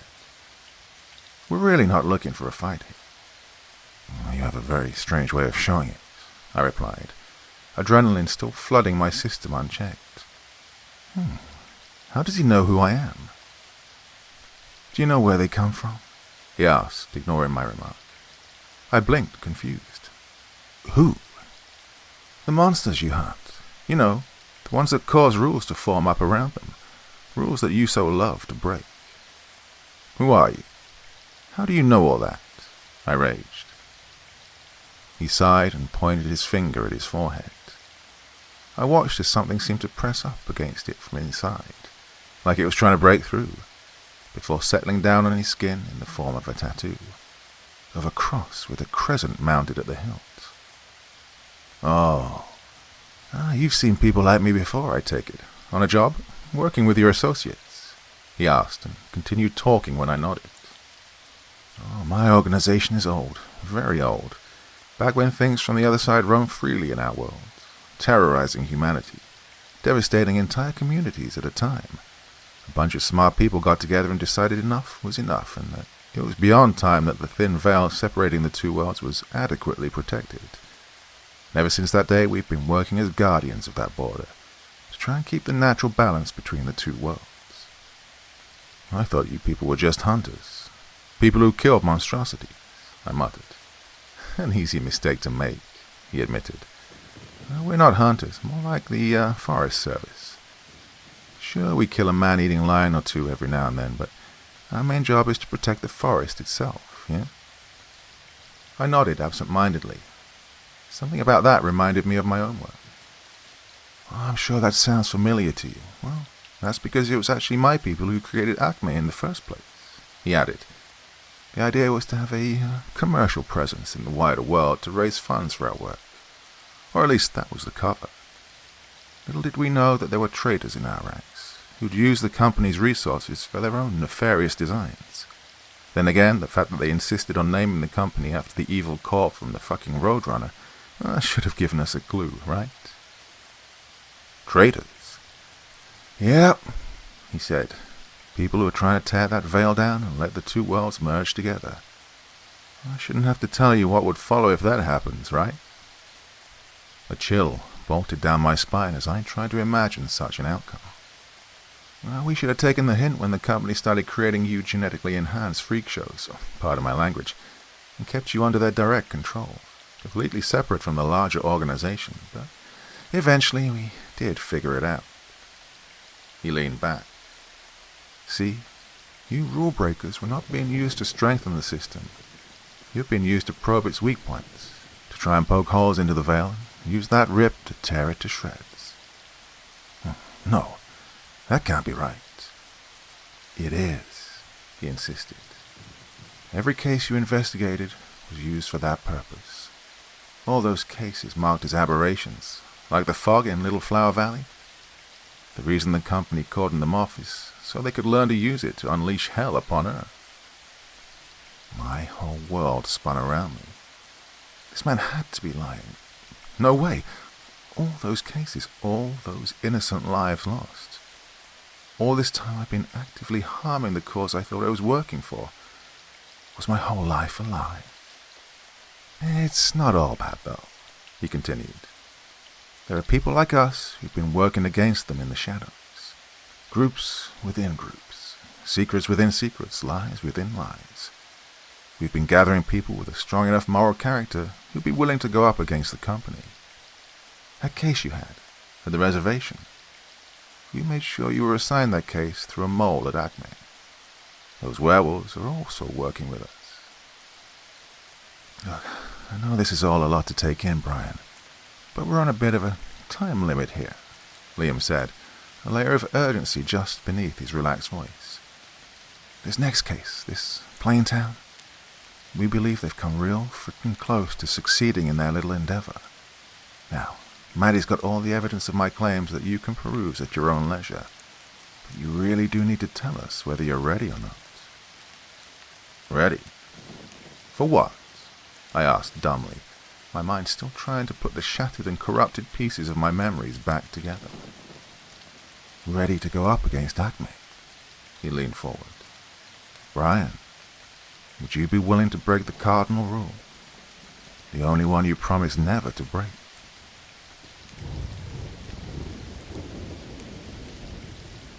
Part 7. Final. I'm a professional rule breaker. I get paid to break rules to save lives. But not this time. This time I'm doing it for free. I've always known that Acme's been involved in some shady shit. I mean, there isn't a multi-billion-dollar corporation out there that hasn't broken the law wherever it's been. Flouting environmental regulations, bribing politicians, exploiting labor in developing countries. These are all things that I'd come to expect from the company, and chose to ignore it all whenever I encountered anything of the sort. Both because I felt I had little to no power to take a stand against it, and because I believed in the morality of my job. Even with all the things that were wrong with Acme, I strongly felt that my line of work was one avenue where the company had acted unambiguously as a force of good. One path that wasn't paved with the blood and suffering of innocence, and that ultimately led to something more meaningful than greed. That veil was lifted from my eyes, quite brutally at that, when I saw the video of the lady of the village being captured and carted off to a secret company facility. I'd watched that thing kill children, learned how it terrorized the community for years, and the company lied to me. They told me they killed her, freed the people from her clutches, when in fact they just took her to further their own monstrous ambitions. For the first time in my life, I began questioning the motives of the company, and try as I might, I couldn't think of an explanation that made sense. At least, nothing that didn't support Liam's claims. The more evidence I looked at, the nigh imperceptible trail of bodies the companies left behind, the destroyed towns, the more it angered and saddened me.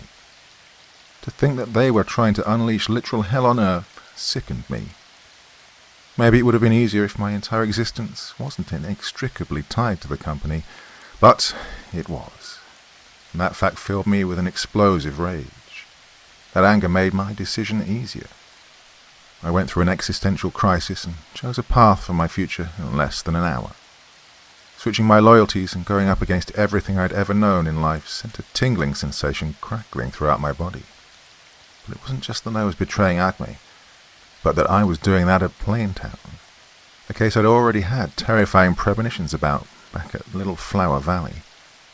My clammy hands trembled with nerves and anxieties. I introduced myself to Liam's people. There were less than a dozen of them, and we spent the day strategizing.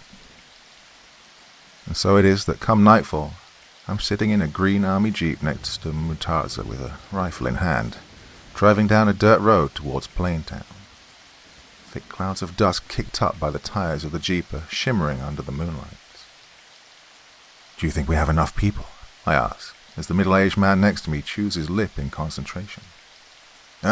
What's that?" I repeat myself. "Quality over quantity," he replies as he turns left. We're circling back to where we'd begun. Some weird ritual that opens up a path to the town. "Besides, haven't we talked about this already?" "Yeah, just nerves is all." "Seems like repetition is the word of that day," he says as he pulls up on the highway again and turns back. The other jeeps in the convoy follow suit. "It makes sense to have fewer people. Makes a precision strike all that much more feasible. In and out in a flash. Liam and I have pulled this off many times before. No worries." "Well, they'll be prepared too," I remind him. "If it's something Acme has been preparing for years, and it makes sense they'll have prepared for all eventualities." "But they don't know we're coming for them," he remarks with a grin. "We made sure to cover our tracks really well. We'll end it before they have a chance to get their bearings." I nod and continue to watch the road in silence. Murtaza's words don't give me much encouragement. I know Acme. I know how ruthless they can be, and I can't help but feel queasy about the future. My train of thought gets cut off by the crackling of the radio. "Do you see it?" Liam's distorted voice fills up the car. "Yep," Murtaza replies into the handset. I do too. We've come up on the gas station. Its immediate surroundings are lit up by the neon lights of its signboard, but the inside is dark and empty. The contrast is creeping me out. "Hold on, we've got this," Liam says, and I watch in the rearview mirror as Maddie climbs out of the car and trots towards the store with her rifle drawn. "It's the same gas station, isn't it?" I ask. "The one from the files?" Murtaza nods. Some time back, a man had received emails from his brother about coming to Plaintown. He'd come across this exact same gas station, and the owner here had taken him into town. The man was, of course, never seen again. Neither was his brother who received his emails. Guess he followed his sibling all the way to Acme's doorway to the other side. Muzzle flashes light up the dark windows of the store, immediately followed by muffled thumps. Maddie then rushes out of the store and gets back into the car with Liam. I try not to think about what she'd shot in the dark. "All right, boys, time to split up." Liam's voice blares through the radio. "Maintain radio contact." "Roger," Murtaza replies, and so do the other cars. The convoy splits up, and we all head in different directions. The plan involves surrounding the town and infiltrating it from 4 directions. It takes about 15 minutes for us to come up on Plaintown. Murtaza parks the jeep at the edge of a small cliff that overlooks the town, and we climb out of the car. The entire town has been swathed in darkness, with there being some brief flashes of light here and there from flickering streetlights. I can hear dogs howling mournfully in the distance. "Where is it?" Murtaza mutters to himself. "Should be around here somewhere." The crescent-shaped tattoo on his forehead begins to throb like a beacon. He heads off into the woods to our left, and I follow. I switch on the light mounted beneath my gun to light up the way as we head deeper into the tree cover, but I needn't have done so. The way ahead is illuminated by a bright greenish light coming from the ground. "Ha! Found you," Murtaza claims and marches towards the light. We find the source of the illumination in the middle of a small clearing in the woods. A circle has been carved into the rocky surface with an axe or something, and the shape is circumscribing odd symbols. Trying to understand what these symbols are is quite disorienting, and not just because of the bright green flames shooting up and out of the grooves on the ground, rising about 3 feet in height. I shake my head to fight off the dizziness. Murtaza takes out his radio. "Found ours. What about you guys?" The others begin to respond one by one, affirming that they too had found their own flaming circles. So we were right," Murtaza says with a sigh. 4 points surrounding the town. There must be one in the town itself, probably somewhere in the center. "And, we have to get that one to stop it?" I ask. He nods and scratches his balding head. "It's like taking out the drain plug of a bathtub to empty it. Can only be done from the center, which is probably the town hall. These points here are just the anchors, not where the veil is going to be torn open." Even after experiencing all sorts of strange shit in my life, there are still things out there that I have absolutely no clue about. Mysteries of the occult, strange phenomena that leave me breathless in fear and wonder. I can't help but feel glad that I'm with people who seem to know more than me. Murtaza takes out a camera and snaps off a couple of pictures of the fire, and instructs the other teams to do the same through the radio. Soon his phone begins to ding as the others send their pictures. "Are you done?" I ask. He nods. "All right, let's go then." I begin heading back when he stops me. "We proceed on foot from here onwards." He then takes out a syringe from his pocket and stabs himself in the leg with it. "What's that?" I ask. Performance-enhancing drugs," he grins. "Can't have you folks leaving me behind in the dust, can I?" "Whatever. Let's move." Leaving the strange fire burning, we head towards Plaintown. We stay off the road and descend down the treacherous path that spits us out near the sheriff's office. Murtaza rips out the chain-link fence surrounding the place with his bare hands, and we enter. Almost immediately I'm hit with an intense wave of nausea. My stomach turns and my knees begin to wobble. "What the fuck?" I whisper. "We're at the edge of the world, Brian," Murtaza remarks bitterly. "Hold on to your seat or you might just fall over to the other side." I don't bother asking whether he was just joking about the last part. We take a couple of seconds to center ourselves. Then, aiming down the barrel of our guns, we move through the streets, coming across various oddities of the town. There's an old woman standing under the only working streetlight we come across, laughing hysterically as if it's a live performance, and she's under a spotlight on the stage. She turns and looks at us. Her face is blank, like a mannequin. We move left, ignoring her. I see televisions blaring static in dark houses as families stand motionless in front of them. I see a man cleaning the exact same spot on the road with a broom. A child circling a lamppost. All faceless. Every single one of them.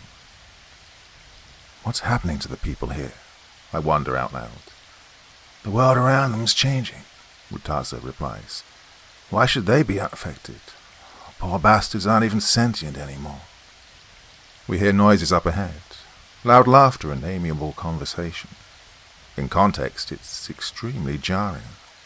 We hug the walls to the sides and proceed with caution. It's the town hall, and in front of it sits a truck. Standing around it are about 5 men, smoking and chatting away as if the world around them isn't literally going to hell. Acme's people, I remark, and Murtaza shuts off his radio. Should we take them out? I whisper, and he shakes his head. Can't. Who even knows if a bullet to the head would be enough to put these fuckers down? I don't recognize any of them, but that doesn't mean that they aren't genetically enhanced. Maybe the company had another batch of people like me and they skipped the extensive moral education that we were put through. We wait in tense silence, watching the seconds tick by, knowing that we were fast running out of time. Oh, fuck it, Murtaza says and takes aim. My heart beats in my chest as I do the same. I quickly begin formulating a plan of action. I see myself firing the gun and rushing forward with my knife drawn to decapitate them before they can potentially regenerate. I pick my target. Exhale. My finger nears the trigger. It's a fruitless endeavor, because the moment we get ready to start firing, more men come running out of the building carrying black bags. The group quickly jumps into the truck, which tears off down the road, the tires screeching as they burn the asphalt. Move, says Murtaza, and we do, but we're halted by gunfire in the distance. The sound echoes all throughout the town. Murtaza's radio crackles. We've made contact. Liam's panicked voice erupts from the radio. We're going to get bogged down. Nothing we can do, Murtaza says and continues pushing towards the town hall. The building's being constructed keeping Victorian style of architecture in mind. Arched windows, pointed roof and all. Ignoring the vicious firefight going on near us, we cut across the grassy lawn and walk into the town hall. We see the fire just past the lobby, in the center of the hall, its fiery greenishness overwhelming in its brightness. Wooden desks and chairs that were placed in the hall lie in the corners, their broken pieces stacked on top of each other to clear space for the hellish flames.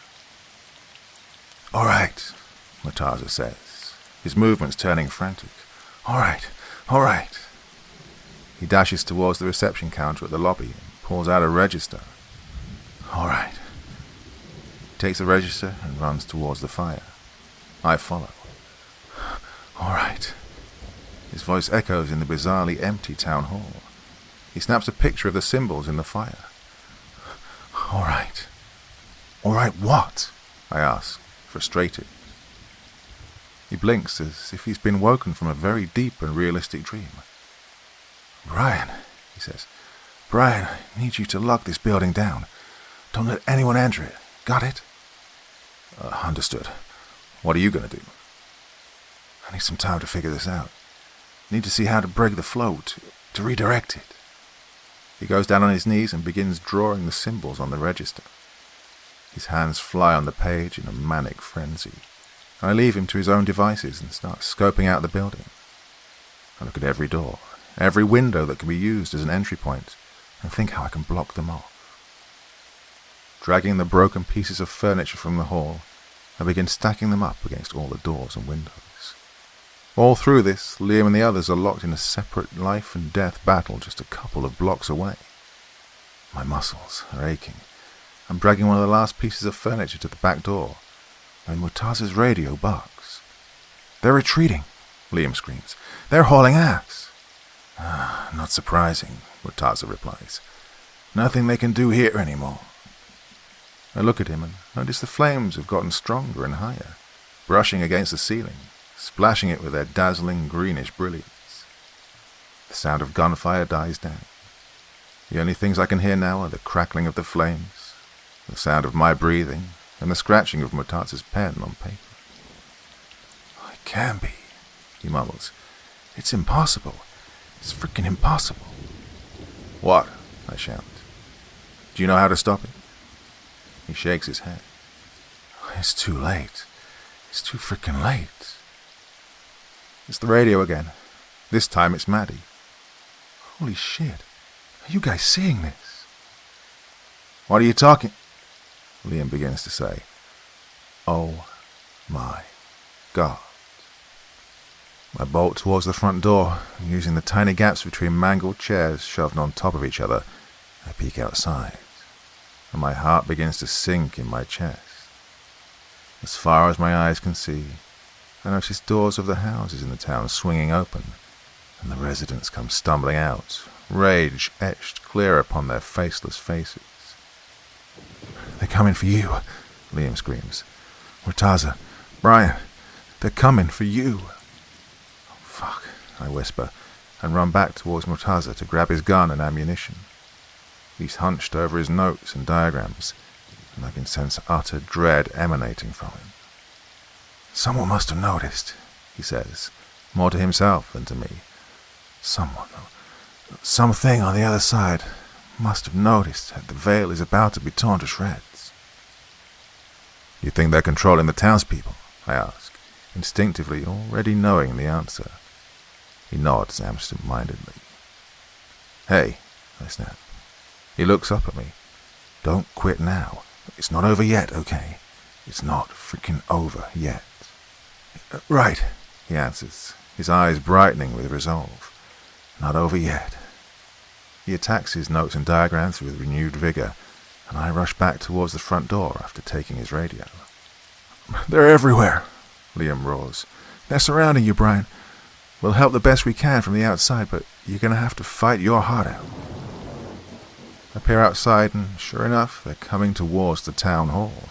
Men, women, children, naked, clothed, their limbs contorting weirdly as they run.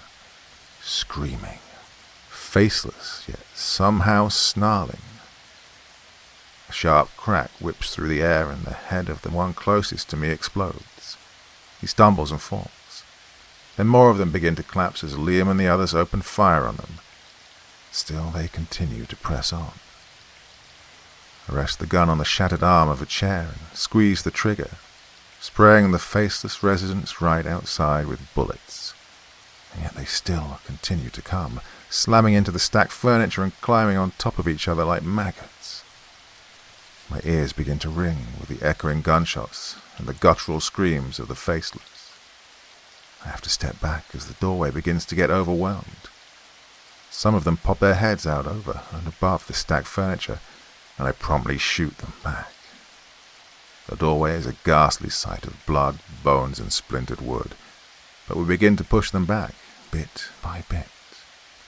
Murtaza's radio dashes any sense of relief that starts to creep up on me. "They're back," Maddie yells. "They're massing at the back." I bolt to the back door, running past Murtaza, who's still fixated on the insolvable puzzle before him as the fire continues to burn in front. And so it is. For what seems like hours, I run around the town hall, going from one point to the other, emptying the gun. The entrances are always on the verge of collapse. One arm snaking in through the bathroom window, one creature slipping in through a blind spot, but working together, we're able to stop them, just barely. My nerves are fraying. Exhaustion has set in and I'm ready to collapse. And that's when Murtaza shouts in ecstasy, "I did it! I know how to stop it!" He asks for the radio and I toss it to him. "Liam," he exclaims, "I know how to end this." "How?" "We can't stop the veil from collapsing, but we can just knit it around the town." "What does that mean?" He waves his hands around, trying to think of a proper explanation. "So, the veil will stay intact, but it'll wrap over and around Plaintown. That is to say, the whole town will get slammed into the other side, but the world will be safe. Just need to redirect the flow a little." "Could that really work?" Liam asks. "Yeah, theoretically, yeah." "Theoretically?" "I'm pretty freaking sure it will." "All right then, do it. Then we'll pull out." "There's a, problem," Murtaza adds. "I'll have to stay here and make sure it gets done." "What?" Liam thunders. "No, you can't do that. There's no way you're—" Murtaza cuts him off. "It's the only way. I have to do this. Don't argue with me on this." "Murtaza." "Liam, it's my choice. I'm staying. Time's running out. Don't act like a brat." "Then I'm staying." "No, you're not. Get everyone out of here. Go and lead the fight against Acme." "Please, don't." I can hear Liam's voice begin to crack. He's about to cry. "Liam, thank you for everything. You were the little brother I never had." He shuts off the radio before Liam can reply. He turns to me. "All right, Brian, I'm going to step into the flames now. You need to make a break for it. Go out and link up with the others and get the hell out of here." "You're going to do what?" He doesn't reply, just takes a deep breath and walks into the fire, and screams in utter agony as if his very soul is burning. The faceless break through the back door, having finally gathered up the numbers to do so. I take my pistol out and escape through the front door, kicking and shooting and stabbing my way out. Dark clouds roll in and the sky turns a deep shade of green as the flames burst through the roof and shoot up into the heavens.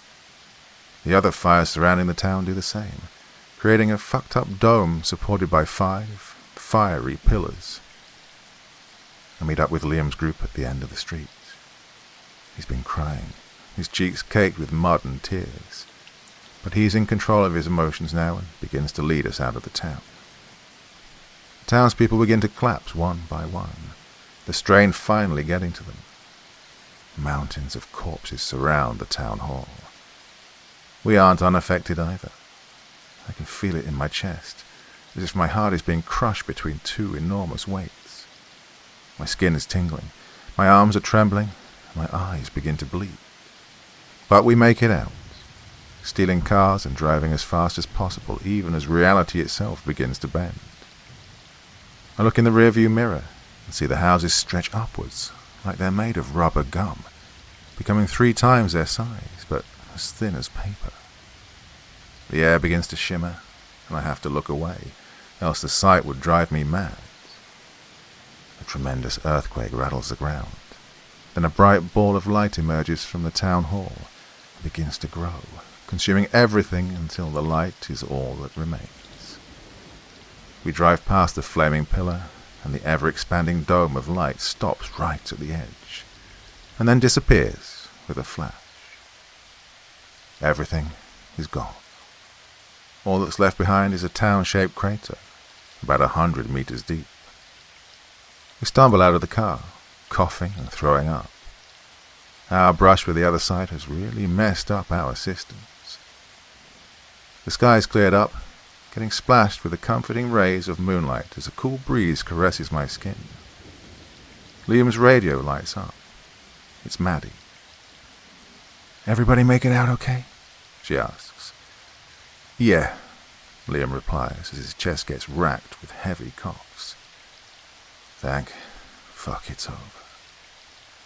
"Oh, but it isn't," Liam says, gritting his teeth in barely contained rage. "It isn't over by a long shot, not at all. They're gonna pay. Every single frickin' one of them. I'm gonna burn Acme to the ground." I glance at him, then at the massive crater in front of us, and can't help but agree with him.